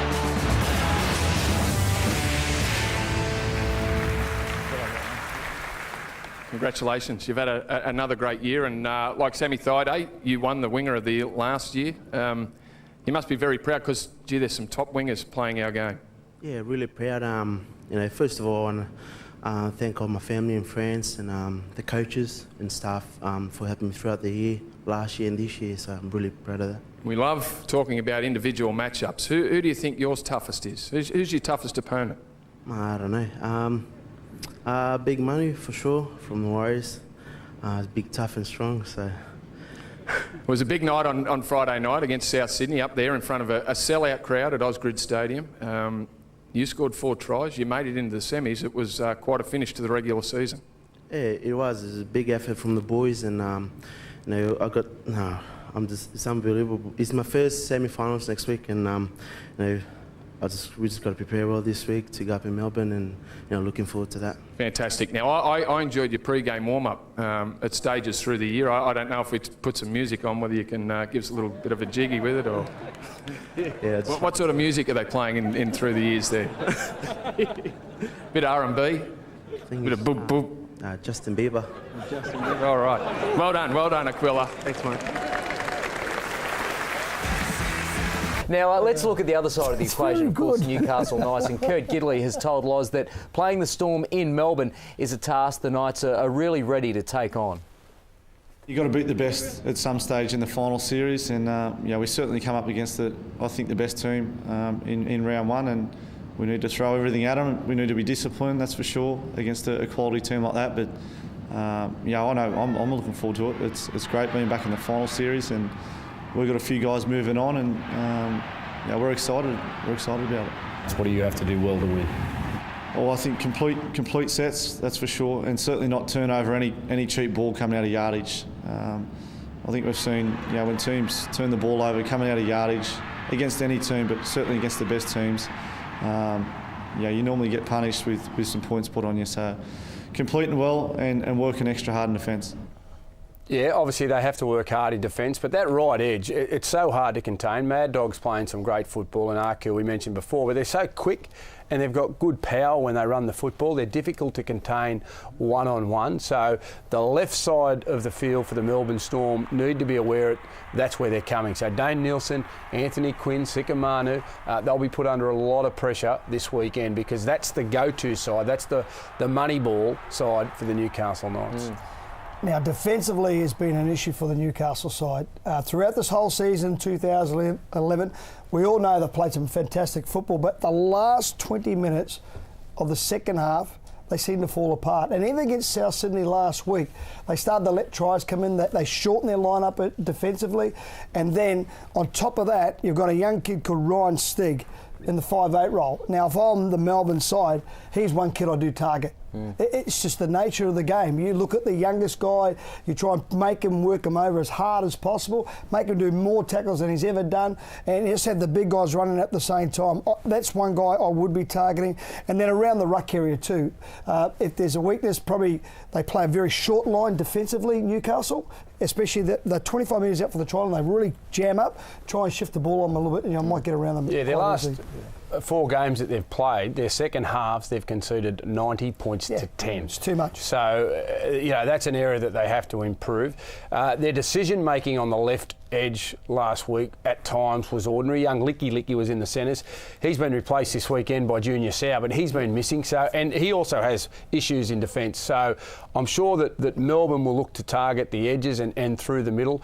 One thing the Newcastle Knights have to do well is identify where Billy Slater is. Wherever Billy Slater is, he's the key indicator for the Melbourne Storm. So they just need to be aware of where Slater is at all times. Well, and I think the Knights back row, I think, when you look at Houston, he's been wonderful this year coming back. Costigan, he's just a tough player, and that's what you need. And also Joel Edwards. Those 3 players have to stand up to the Melbourne forward pack and make a statement, because if Melbourne get over the top of you, you're in for a long night, because it becomes a red carpet ride for their backs. TAB Sportsbet, Del, for this one, they are hot favourites, the Melbourne Storm. Do you think that they deserve to be that short? Oh, look, after 2 losses, I think that's way short in the finals, in a finals game. And also, the Storm would be very mindful that a couple of years ago, I think the Warriors did a job on them there. So, as Cameron Smith alluded to, they can't get in their comfort zone. They can't expect to win. But Newcastle have got nothing to lose. This is going to be a cracker, but I'm going to tip the Storm. I just think, it was the Storm's final night last night, the finals. It was like their trophy night. And I think they'll put pay to this weekend, put pay to the Knights. I'm taking the -11. Oh. Absolutely, yeah. Easy one, you reckon? Well, not an easy one. They got too much firepower. No finals are easy, mate. No, they're not. But just at home, with all the players back in, I think they're just a bit too strong, mate. Do you think they can just switch it back on? Absolutely. Yeah. That's one side that can just switch it back on with the quality of player coming back into their squad. All right, we're going to continue our finals preview shortly, and up next we're going to focus on Saturday's meeting between the Seagulls and Cowboys. Back shortly.